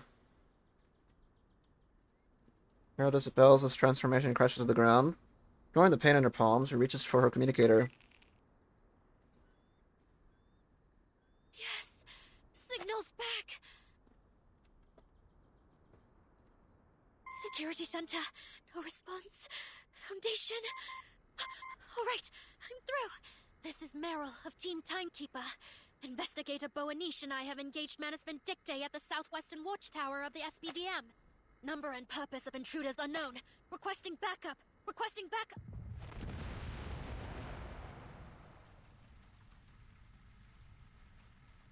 Matilda! Oh my goodness.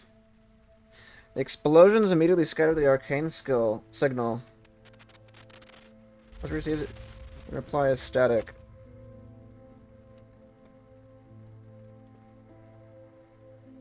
Update Manus Vindicte has destroyed the southwestern watchtower of the SPDM. Nearby areas will be exposed to the storm. No way. Matilda. Investigator Boanish was inside the watchtower when it was destroyed. I think she's fine. They probably have her. Meryl, are you still there? Judging from the reaction on the other end, it seems her message wasn't received. She has no choice but to end the call. Manus Vindicte are attacking the SPDM. Yes. They have already destroyed at least one watchtower. The rest of the campus is almost certainly in danger. Wow, I never thought they would be attacking the skull. Fran flits over the communicator and she switches lines. The Storm Dispatch Center is sending an armed response force to the SPDM. Hopefully the guards will hold out until they arrive. Meryl and Matilda are already engaged in the fighting. We need a faster way to get there. Well, in that case... Yeah, have Margaret help, or Marguerite help. She's definitely skilled in the act of espionage or, you know, assassination or killing. Marguerite interjects with an understated satisfaction. I may be able to help. I'm sure you will. Holy moly. I do like Marguerite though. She's one of my favorite female, like, of the newer, like, female characters. Honestly, I should probably just say of the newer characters, because who am I kidding? A lot of the characters are female now. Majority of the cast. But yeah, she's like one of my favorite characters.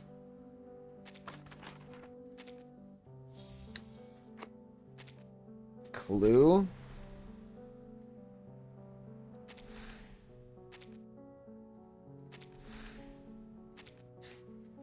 Matilda.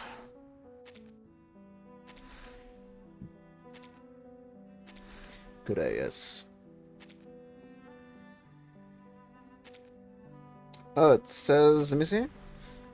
Neutral? No one's neutral.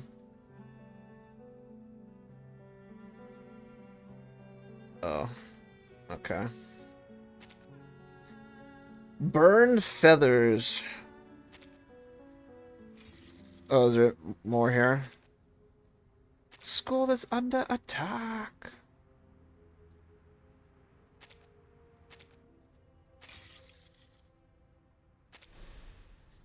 Burned feathers.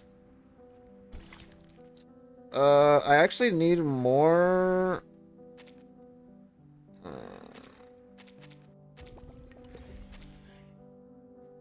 A bird flies on more than wings alone.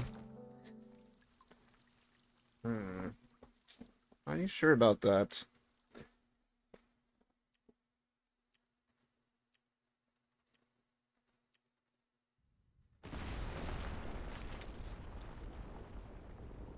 Soda dodges nimbly across the cascade of rubble. She can see the cracks forming over the cement ceiling, leading to only one conclusion. That explosion came from the top of the tower. No, pas ça. They must be targeting the shelter dove.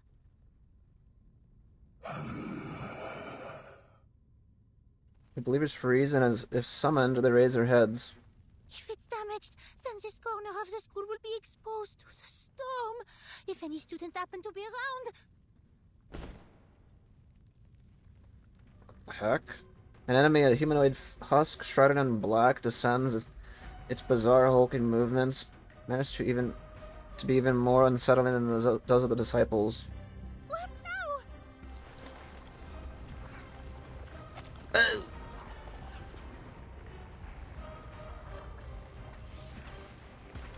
Figure raises its hand, pointing toward Matilda. Black vortex condenses at its fingertip.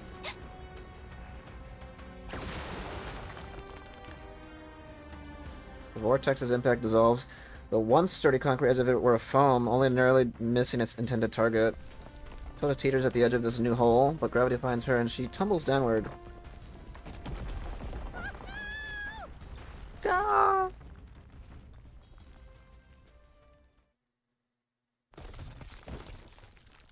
Air raid shelter? Pain. Her first sensation is pain, comes sharp and certain as she struggles to catch her breath. This is the underground shelter. Harval leaves her head muddled, vision flickering and ears ringing. A bird? Is that Nautica? Just kidding. The floor above Matilda crumbles away. A little bird darts over the rubble toward her. Meryl dispels the transformation in less than elegant fashion, then hurries to her comrade's side.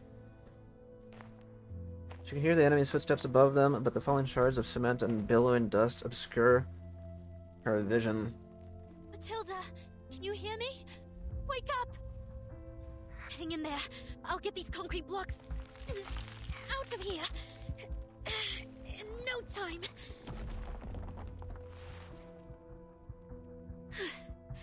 All right, let's... Another attack thunders down from above. It grazes Meryl's face, but before she can turn, she hears a scream as more cement tumbles down toward them. No! Matilda! She lunges over to Matilda and, gathering all her strength, drags her from the rubble before the next attack can hit. We have to move! We have to move. The broom closet, air raid shelter. Meryl throws herself and her unconscious companion into a small dark room. Is this a broom closet? All right. It'll at least take that thing some time to find us in here. She takes a moment to recall her field first aid protocols and lays Matilda down gently. Please don't die. Can you hear me, Matilda?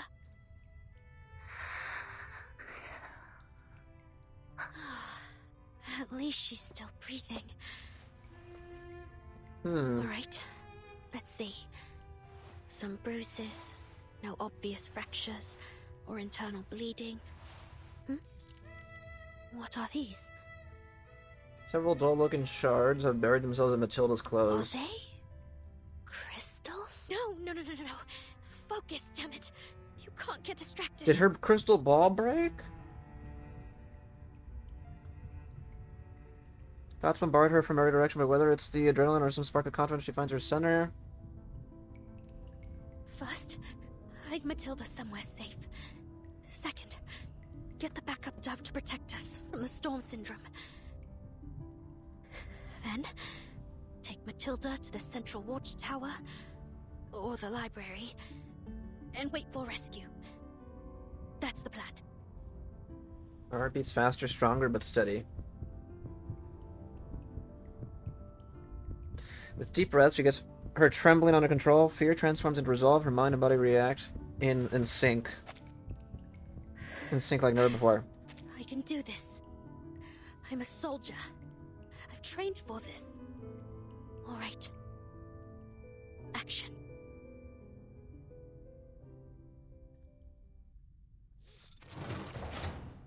Shelter still? The backup. It's here.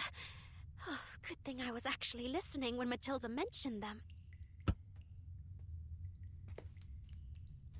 Louise has some relief when her security assistance team is enough to open the locked safe. I doubt these can cover the same range without a pedestal. I'd better hurry back. Who's there?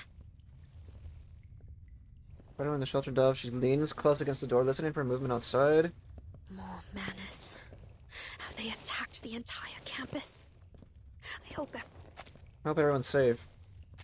Wait until the footsteps recede in silence. Meryl slowly enters the storage room, door open. Who knows what I'll run into on my way back. Maybe I should cast invisibility on myself. Oh, but that would leave optical traces. She racks her brain for a solution, silently cursing that she never practices these lesser-used arcane skills. Maybe there's something in here I can use as a disguise. Oh, how about that locker?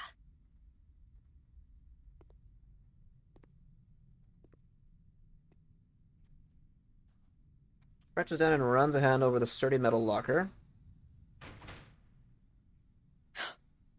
Oh. Huh? What are you doing in here? I snuck out to meet Moss and Bro, these little these little kids, man. I was gonna say these little shitheads. Dude. Oh my god, what This school needs to like have, dude. What is up with all the kids skipping class or like leaving or and whatnot? And like, got, like they're all like just escaping. Ah, still empty. Space amplifies the approaching footsteps. Bollocks! Stay there. Don't make a sound.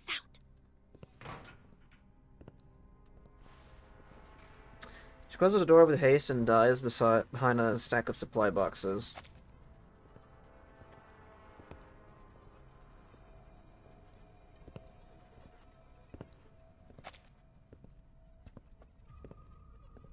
I've never seen a Manus soldier like this before. What sort of weapon are they using?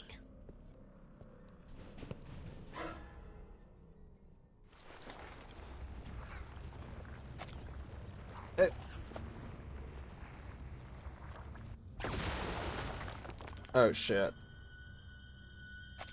Taking note of the wrestling, the dark figure lifts its finger and points toward a locker. Masquerades out from inside. That power. Never mind. Looks like they don't even need one. Follows the rat's movements and targets another locker. Hand rises again.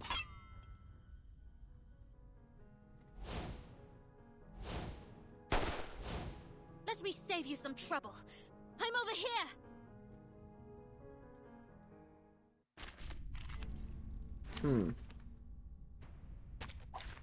Anyone queasy seeing blood? This isn't like anything we've encountered before. You can do this, Meryl.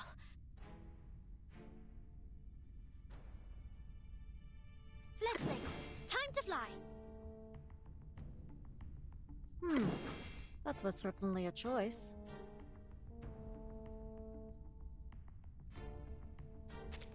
Sensing their thought, taking a peek inside. Oh, ancient beings whose wings beat in their nests. Huh. Very well. Close your eyes.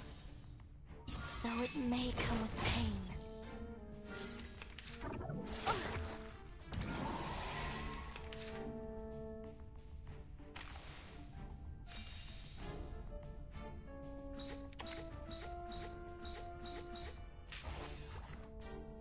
One of my best moves.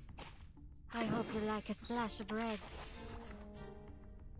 Fletchlings, time to... The flock is ready. Enter the gate and see the Close light. your eyes. It will all be over soon.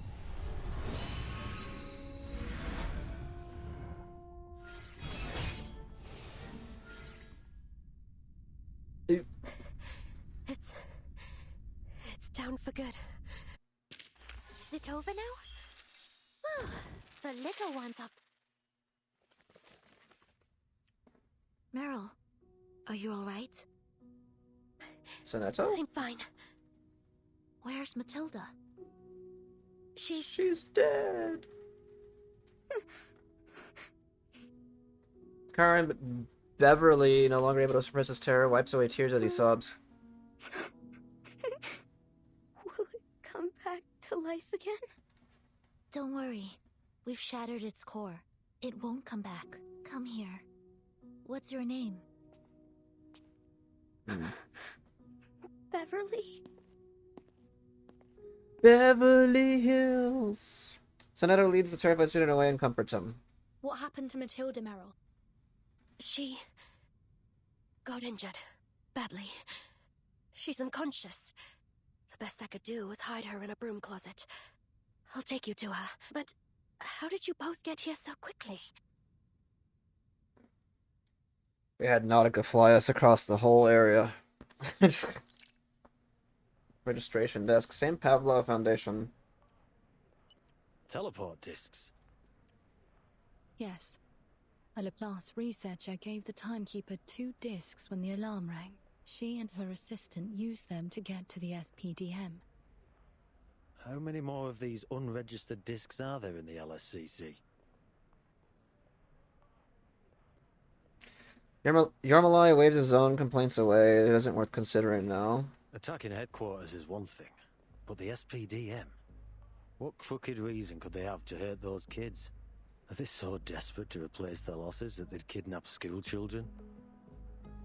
War makes monsters of us all. Even more so for the Mammoth. Wait, that's where Blackbird was stationed. I hope she's alright. Paravian tries his best to analyze the situation. The Timekeeper made the right choice. With her leadership and her assistant by her side, she should be able to keep things under control until reinforcement arrives.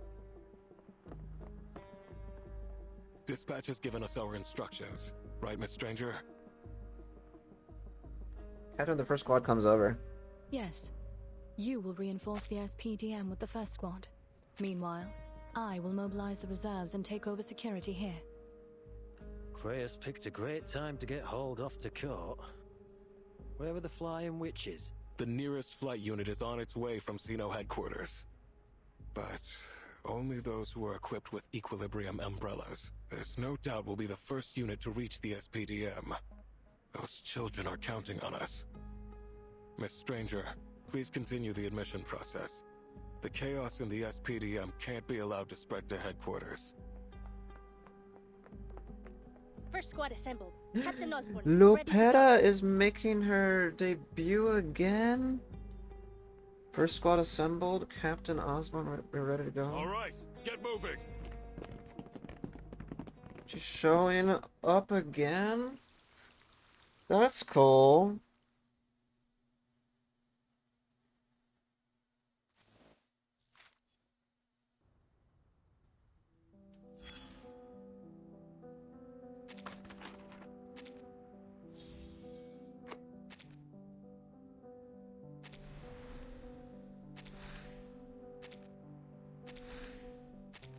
Team Timekeeper. Okay, low on supplies. Soldiers time to tighten our belts. Running out of discs. A brief overview of teleport disk usage in the current era. 1. General situation. Headquarters teleport disk supply across all departments is critically low. As a single-use item with a limited capacity per teleportation, emergency rationing remains in effect based on current inventory. Priority is given to frontline and core mission units. Requests for additional supplies will not be approved outside of special emergencies or critical needs. 2. Cause and background. The only known source of the primary materials for teleport disk is located in the core conflict zone of the ongoing war. Extraction operations have been fully suspended and supply routes remain blocked. As a result of these uncontrollable factors, teleport disk production has dropped significantly. Inventory continued to decline and resupply chains remains uncertain. 3. Conclusion. Due to the disruption of material supplies, teleport disk stocks have entered a critical shortage. The Laplace Scientific Computing Center is actively researching substitute materials. Headquarters requires all departments to strictly adhere to rationing standards and optimize usage strategy. All combat objectives must be carefully evaluated, with disc reserved for critical junctures capable of turning the tide of battle in order to manage current and future supply pressures. Okay, we'll read like 2 more. The Alumni. Legends only belong to those who live them. No one knows what the ones that follow added to their story. We'll do this.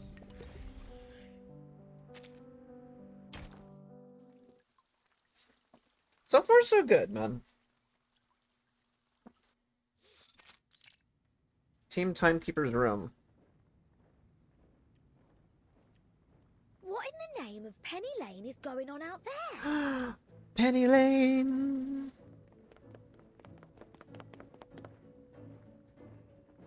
Regulus picks up on the shift in energy like a sour nut. She rushes over to the window to look out toward the Foundation's eastern entryway. What's with all those people heading out? They finally got sick of being locked up in this place too? God, I love her voice actress, man. But what's their angle? Such a good voice. Busting out to put on a concert right before the storm hits. Cool, that'd be mad. But you'd have to admire their rockin' spirit. Rockin' spirit. Oh, Sotheby's there too. Sotheby has somewhat inexplicably produced a telescope and joins Regulus as they peer out the window. She's leaving too, but what's got everyone in such a hurry? Not possessed of an abundance of senses for puzzles, the two turn to face the others in the room. That's the pre-storm quick reaction force Druvis. she's leaving with. They're probably being dispatched to solve some crisis outside of headquarters. A crisis? Hmm. Oh my. Is there anything we can do? Vertin... Huh? Where have Vertin and Zanetto gone off to? We might have been able to ask them if we hadn't been thrown in these boring grey rooms again. How dare they take our lovely comfy suitcase from us? This is just like the first time I got locked up in this pencil pusher's paradise. I bet those suits are up to something this time too. Not to worry though, because this captain has her ways. My dutiful chief mate is already gathering intel. The room's door creaks open and right on cue, Apple floats inside. Captain, I ran into Miss Stranger on the way back. I think she can explain the situation. Miss Stranger? Damn, it's been a while since we've heard Apple You now. mean that phony captain of the Free Breeze? Oh. Sudden chill covers the room as the door widens to reveal the target of Regulus's exclamation. Hit the words Dolphine perches on her elegant face. Team Timekeeper. I wanted to inform you of Miss Vertin and Zanetto's status. 10 minutes ago, we received a report on an emergency at the SPTM. They've made their way there via teleport disc. Hang about. Just the two of them. Not fair. Why, we're cooped up here when we could be helping out. With all due respect, Captain, we do have a job to do. The rest of Team Timekeeper will serve as a reserve unit of the pre-storm QRF during personnel admission. Come to think of it, I did hear someone mentioning us being a reserve. But I thought that just meant we'd be stuck sitting on our hands waiting for something to do. The first squad is on their way to the SPTM. They will join the Timekeeper as soon as possible. Then let's get ready, shall we? I'll whip up some pain-relieving dew and misty mist spray in a jiffy. I want the Foundation's fastest car. Nope. Motorbike. Those kids need help, and this rockin' pirate is going to give it to them. When all of them are like together, dude, like they all start showing up, it just kind of like brings joy to my heart. Two of them conspire together, poised to begin a heroic rescue mission, even if it means running straight into the maw of the coming storm. Druvis, meanwhile, locks eyes with Miss Stranger. God. Awkward. Might I speak with you in the hallway, Miss Stranger? Of course, Miss Druvis.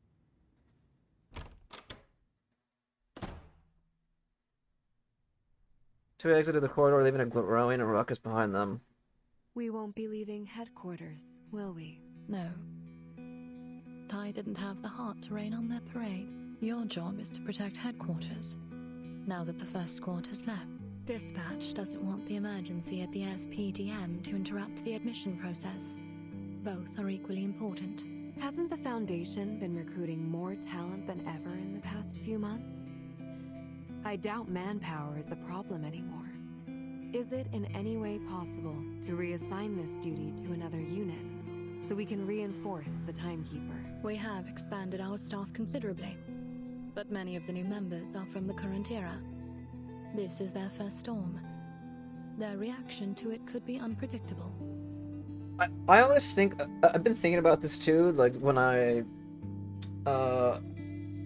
mean, like if you just like literally stare right now, like look at the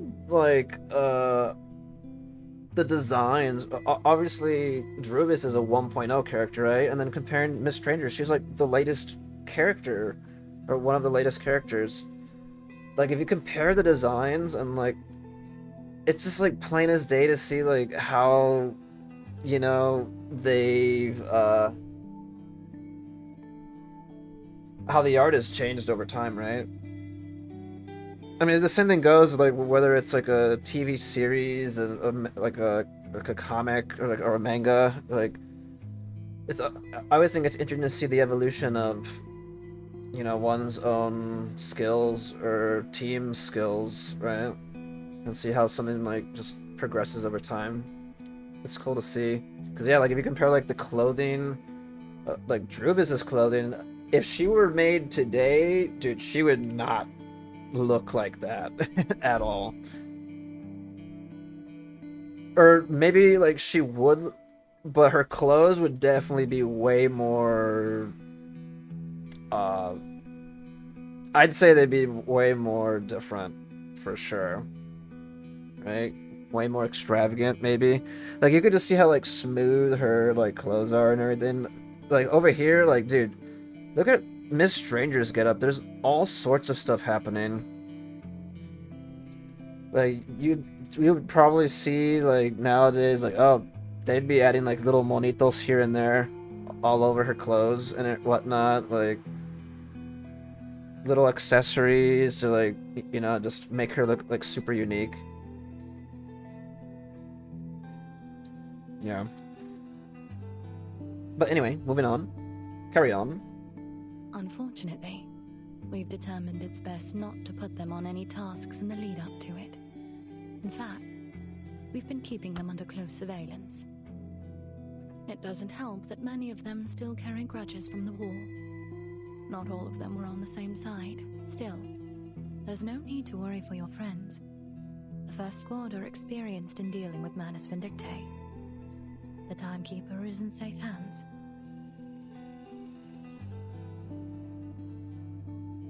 Pause to listen to the moth beside her ear. I don't suppose you can manage to pacify them. They're hardly what I would call obedient. Then they'll have to learn to live with it. The Foundation has rules for a reason. I'll do my best, but I can't promise anything. The first time we came to the Foundation, they also took the suitcase from Verdun under the guise of research. I'm afraid there isn't much I can do to dissuade their suspicion, nor their dissatisfaction. I'm grateful, as long as you are willing to try, Miss Druvis. Razor will contact you soon to give you further instructions. Before she leaves, Miss Stranger pauses at the door to Team Timekeeper's temporary lodgings. Apparently, neither you nor I like the characters we're playing on this stage.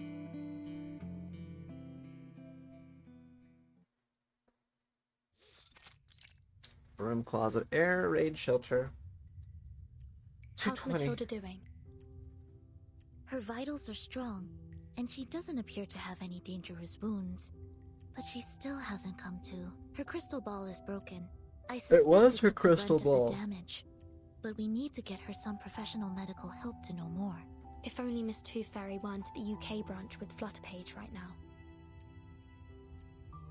Dang it, man.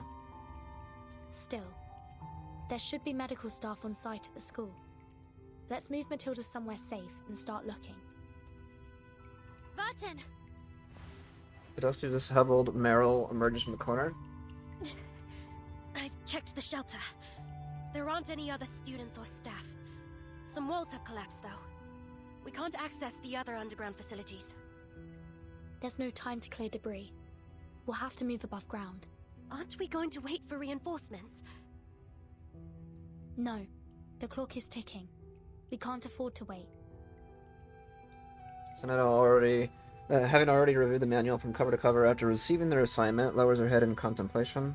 This tower's shelter dove has been destroyed, and the backup can only keep us safe for 10 minutes without a pedestal. And to make matters worse, I don't have my suitcase. If things go wrong, you could all be infected with the storm syndrome. No. Meryl can't help but look at the shelter dove lying on the ground. Though only a few minutes have passed, its glow has dimmed significantly.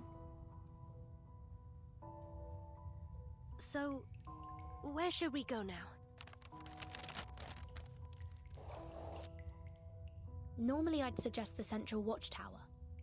It's where the instructors used to tell us to go in case of emergencies. but I don't imagine we'd make it that far with a comatose patient and a child. Our best choice is the library. It's close by and storm-proof. With any luck, we'll find something useful. Or at least some other people. Beneath the calm exterior, new worries surface in the chief assistant's mind. What if the manas are already there? We take them down. And if there are too many of them, we'll pass through it to the clinic.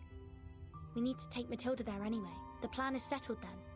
We'd better get moving.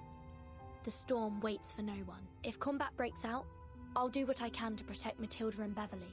I'll trust you both to handle whatever stands in our way. Understood. Sure. Just leave it to us. All right. Grab Beverly, and let's move. Okay. Bum bum bum bum bum bum. Anyone queasy seeing blood? Bum bum. Nothing. What is this thing called? Or what are these things called? Actually, unison harmonious section. Unison brass section.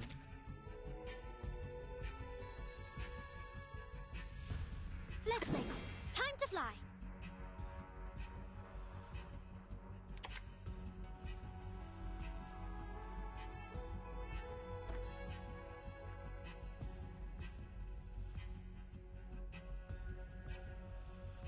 Agreed.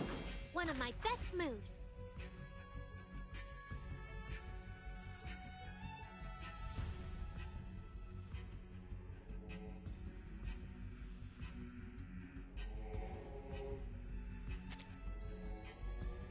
Taking a peek inside. Hear me.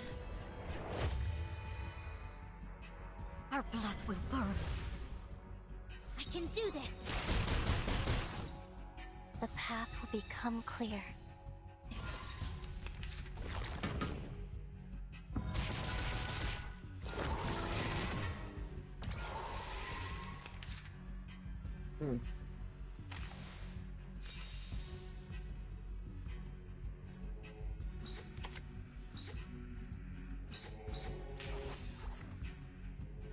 I hope you like a splash. The flock is sensing their enter the gate and see the Close light. your eyes. It will all be over soon.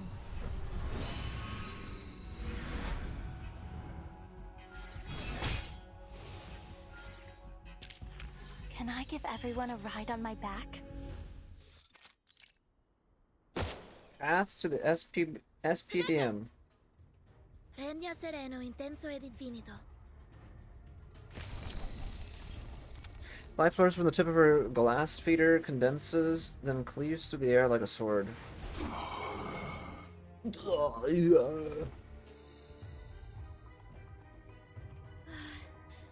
Button, Beverly, all clear. Wow. Stay calm and keep your eyes open. Watch your step. Button? What are you looking at? Nothing. Let's get inside. The side entrance is right ahead. Keep going. Let me get the door. Arrow turns, readies herself to run. The library's side door swings open. Everyone get in here, quickly! Oh. They are there then. Hallway library. The door slams shut and a small cadre of students inside slide desks and chairs into place behind them to reinforce it. Moss! Randy! You're alright! Beverly runs toward his classmates. Rows of bookshelves divide the libraries into a series of compact alcoves, nearly every one of which is now filled with children in white uniforms. All these students. Lavender stands in shock as she watches the unconscious Matilda being carried into the library. What happened to Miss Matilda? She's wounded. Could you find a quiet room and help me move her there? She may have suffered some trauma to her head, so we need to be very careful. I remember there were couches in the reading room. Are they still there? They are. Do you remember where it is? Yeah. Button, let me help you put Matilda there. All right.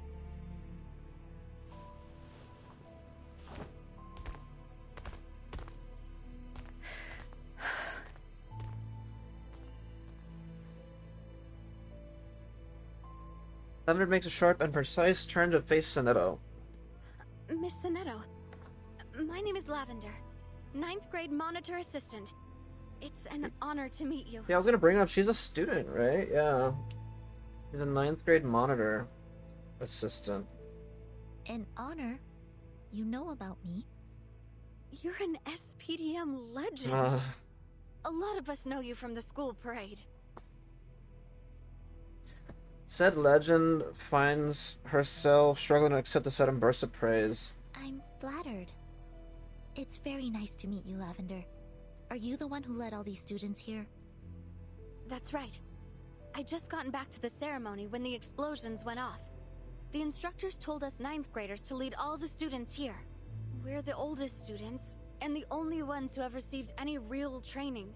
So it's our duty to protect the lower grades, but... honestly, thank goodness you showed up. So she's attempting to seem more in control than she truly feels. The scale and danger of this crisis are far beyond anything she could have prepared for. Where are the guards and your instructors now? I don't know. They just ordered us to head to the library. A few of them came with us, but they're not doing so well. They got hurt protecting us from the Manus on our way over. You know about Manus Vindictae? Yes. And the storm, too. You shouldn't be knowing I was told about it as part of my role as monitor assistant. All these things that are happening means the storm is about to arrive, doesn't it? I understand that we're not allowed to talk about it on school grounds. But given the situation... I think we can make an exception. You need to be prepared for the possible dangers ahead. Thank you so much, miss. You don't know how relieved I was when I saw you coming to our rescue. So, you were sent here by the Foundation, right? That means headquarters already knows what's going on. Will there be more reinforcements? Yes, and they're already on their way. We'll be safe soon. Thank goodness. We'll follow your orders until then. By the way, who's that woman who was carrying Matilda? Is she your assistant? Is she your assistant?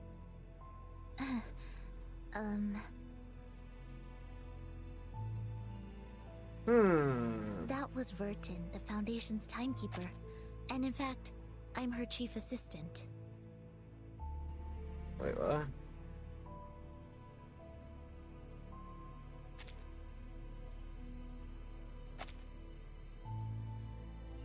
Hunter's eyes open wide in disbelief. You mean that was Vertin?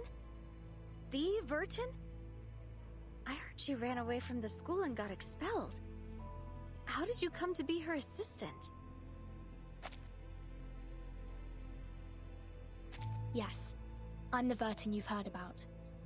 But I was never expelled. Sorry.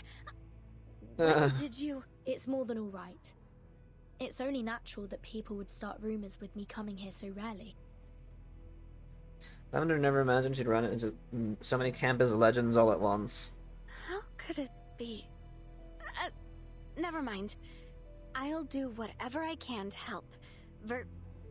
Miss Timekeeper. Vertin is just fine, Lavender. Could you tell me more about the situation here? We need all the details. Of course. But it might be better to go somewhere that the other students can't hear us. There's no time, tell me now. It is pretty good. I'm liking it. I didn't think the chapter so far was going to cover the school being attacked.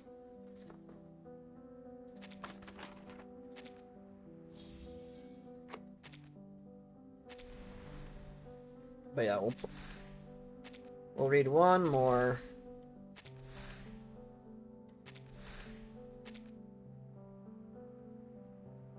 I don't understand.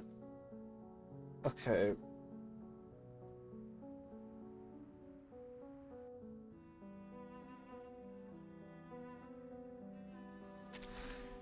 Never mind. I was gonna say I don't understand the colors, but Bumpy Roads. One more. Bumpy Roads. Rock slides are just the beginning of their problems.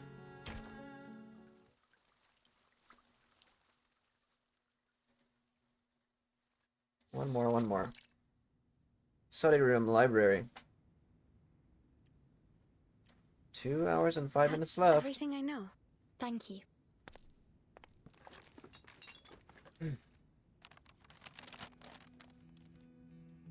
Map of the campus on loan from the library is laid out over the The table. good news is most of the students are accounted for within the library, and it's secure for now. But that's basically where the good news ends. We haven't seen any signs of the instructors, nor the school security. They may have retreated into the central watchtower, but if that's the case, I don't understand why they would send the children here. We've viewed what we can from the windows in the reading room. It seems impossible to reach the central watchtower safely. The campus is crawling with Manus believers, and that's just the ones we can see. I doubt we could even make it as far as the central square. All 4 corner watchtowers are damaged, and I believe their shelter doves have been disabled. As for the library, it's only safe because the dove in the central watchtower is still operational. So we just bunker down here and wait for reinforcements, right? I'm afraid we can't. The central tower's immunity range is shrinking. What? Unfortunately, if I'm correct, the library will be exposed before the storm arrives. Then we need to make our way to the central watchtower. But I'm not sure we have the strength to clear a path there.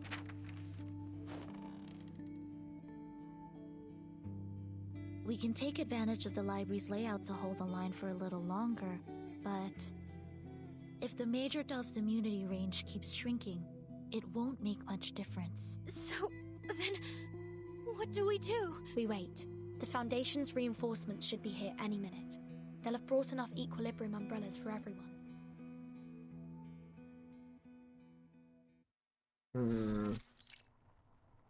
Inside the call. 5 minutes earlier. Hold on tight! Speeding armored vehicle collides with the ground.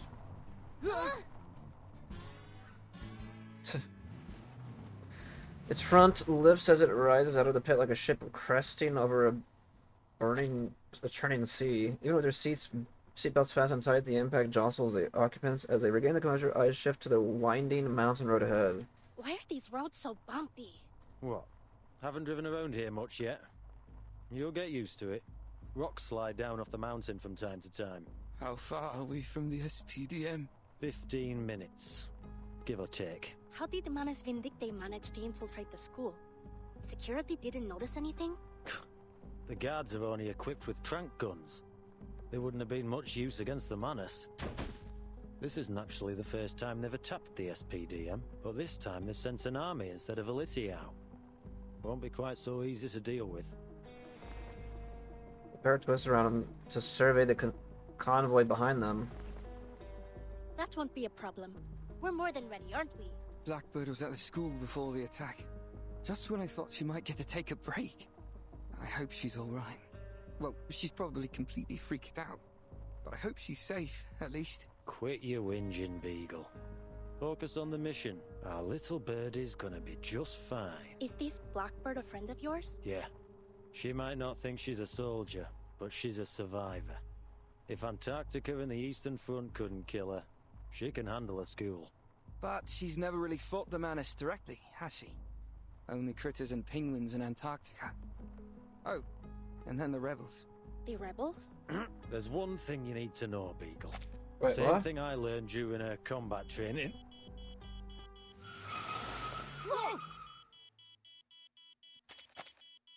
Brakes squeal as Yermalai slams the armored car to a halt. What now? Captain signaled us to stop. Let me go check. Mountain road. First squad captain's car is stopped. Short distance ahead. Captain Osborne stands nearby, issuing commands over his communicator. All units, pull over. Formation-wise, stay alert. We have a situation. Arcane support, move up ahead. All team, check your wearable equilibrium umbrellas. Make sure they're functional. He hangs up and turns his attention to Yermalai. The equilibrium umbrella at his hip Fastened where the Hoffman knot is emitting a faint glow. Did you notice? Yeah, and I double-checked too. Gazes back over the rising hills, surrounding them with intent. I'm not claiming to be an expert on these roads, but I can tell you one thing. We turned that same goddamn corner 3 minutes ago, right down to that daft rat-looking boulder. Oh man, think we could be trapped in a maze net? Unlikely. A maze net couldn't cover a convoy so large. Well, at least of the ones we've encountered before. Hate wasting time with these arcane props. Take it as a good sign. Sorry? If Manus Vindicta had the firepower, they wouldn't be trying to keep us distracted. Which means we're a threat. They're trying to buy time. Once arcane support decodes this arcane skill, or whatever it is. No. Wait. He raises his head to scan the surroundings. Again, it seems as if he's trying to sniff the danger out from thin air. That can't be right. Manus Vindicta's grown way more aggressive since the war in Europe. They wouldn't back down from a fight. If their only objective was to buy time, they would have set up closer to the school, somewhere they could reinforce quickly and keep us pinned down. So why choose this spot? Looking around, this seems like a perfect place for... a fucking ambush! Everyone, get back to your vehicles, now! Oh, shit. Captain! Damn it! Tied under an incantation. Incoming incantation using the momentum to roll toward the safety of his vehicle. Yumara, get in! Yumara, waste no time getting inside. Enemies on the slope! Fall back! Oh, shit. Damn, there's a lot of playable stages, huh? Is he seeing blood?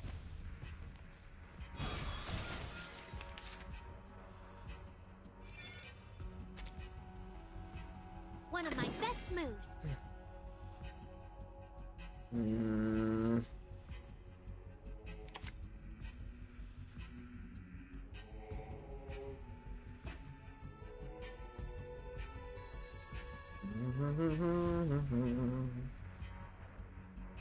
Agreed.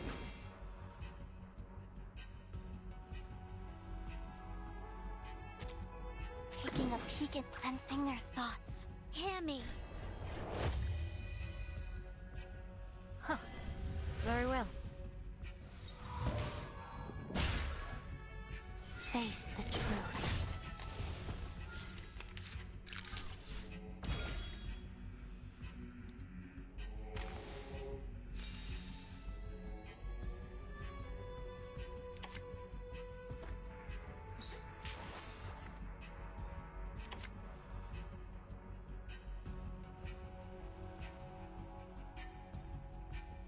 Fledglings, time to... I hope the flock is ready. Enter the gate and see the light. Ancient beings whose wings beat in their nests. Close your eyes.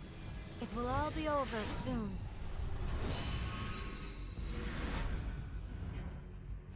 Ancient spirits of anew, I beseech you.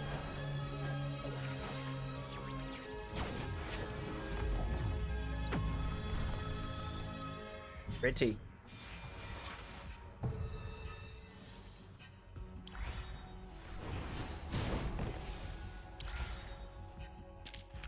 Is it over now? But Square Committee building? Is that what it said? Despite the ongoing threats, the Foundation continues trudging through its pre-storm procedures as planned, but it has become obvious that the capacity is being stretched to its limits. People are loitering outside the committee building, waiting for further direction. Two squadmates squeeze through the anxious crowd of refugees. I'm gonna disagree with you there, El Capitan. Dude, the fact that Jay is here? What the heck? Jay comes to an abrupt stop as they end their patrol. His voice drips with contempt, though it isn't directed at his superior. Razor doesn't... Oh yeah, he's part of the Razor squad now, right? Razor doesn't need to guess what is coming. Another complaint from his newest recruit. As a captain, he has weathered them 1,000 times and obliges with a sympathetic ear. All those people out there. Makes me think of the folks that line up outside the soup kitchens. Only there ain't any soup. No shelter either. Just a shove to send them on their way. The Foundation can only admit so many people. So what? They get to pick and choose who lives and who dies? We throw equality out the window just because of the storm? I've tried to understand why my sister chose to join the Foundation, but... what would she say if she saw this? I can't shake the thought out of my head. Those cold-hearted bastards, sitting back in their glossy offices with comfy chairs, pretending to be philanthropists while they leave people to die. Do me a favor, Jay. Do your complaining in private. I don't want to have to be the one pulling rank and charging you with insubordination. Whatever. I know we can't help everyone, but you ain't convincing me that this is for the greater good. What we're dealing with here is more complex than things back on Hate Street. I'm sure you remember. Ring of his communicator rescues Razor from an imminent clash of organizational discipline and street philosophy.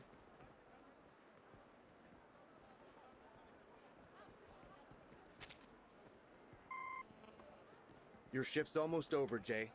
Why don't you go grab something in the lounge? Maybe have a chat with Todd. You not coming with? I've got new orders. Well,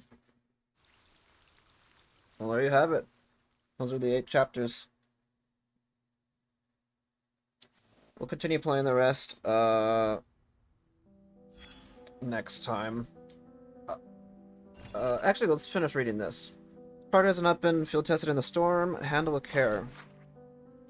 Wearable Equilibrium Umbrella User Manual. The Wearable Equilibrium Umbrella is a compact version of the standard Equilibrium Umbrella, but it cannot be removed. Oh, it retains the core of Hoffman. Retains the core Hoffman knot structure, converter, and harmonizer, and is equipped with a waist-mounted nylon buckle, lightweight, durable, and secure against accidental loss. Designed for armed personnel operating in a storm, it reduces the burden of carrying a full umbrella while significantly improving combat mobility. Please note the following precautions are in use. 1. To ensure the stability of the Hoffman knot, the device retains a glass casing to maintain optimal arcane conductivity. Although the casing has been specially reinforced, it cannot withstand heavy impacts. Avoid striking it with force or exposing it to sharp edges. 2. As development time was limited, the range shielding effectiveness of this canopy-free design remains unverified, and distribution has been limited accordingly. Each person must carry and wear their own unit at all times. Sharing a single device between 2 or more individuals risks insufficient coverage and may result in serious consequences. I wonder what the consequences are, huh? Death. Armed units are advised to request backup wearable Equilibrium umbrellas and a number of standard Equilibrium umbrellas when submitting their application in case of emergencies. There we go. But yeah, first 8 chapters down. Again, we have like around 25 or so, at least according to the missions. Again, I don't know the exact number, but it's 25 or more. But yeah, so far so good. The first 8 was a good read. I'm liking where it's going. I didn't think they were gonna be, the Manus was gonna be attacking the SPDM or the school. So we'll see where it goes from there. Again, I think I decided I'm not gonna be rating like sections and whatnot until like I'm fully done with the whole experience. So you can look forward to my rating and like either the next section if I decide to finish it all in one go again, or in the next section, or in the third section and whatnot, which we'll see how I feel and whatnot. But yeah, that's gonna do it. Let me know your thoughts and opinions on that so far, and yeah, we'll be back on another one, or on part 2 with or the next video with part 9 and above very soon. Take care. Laters.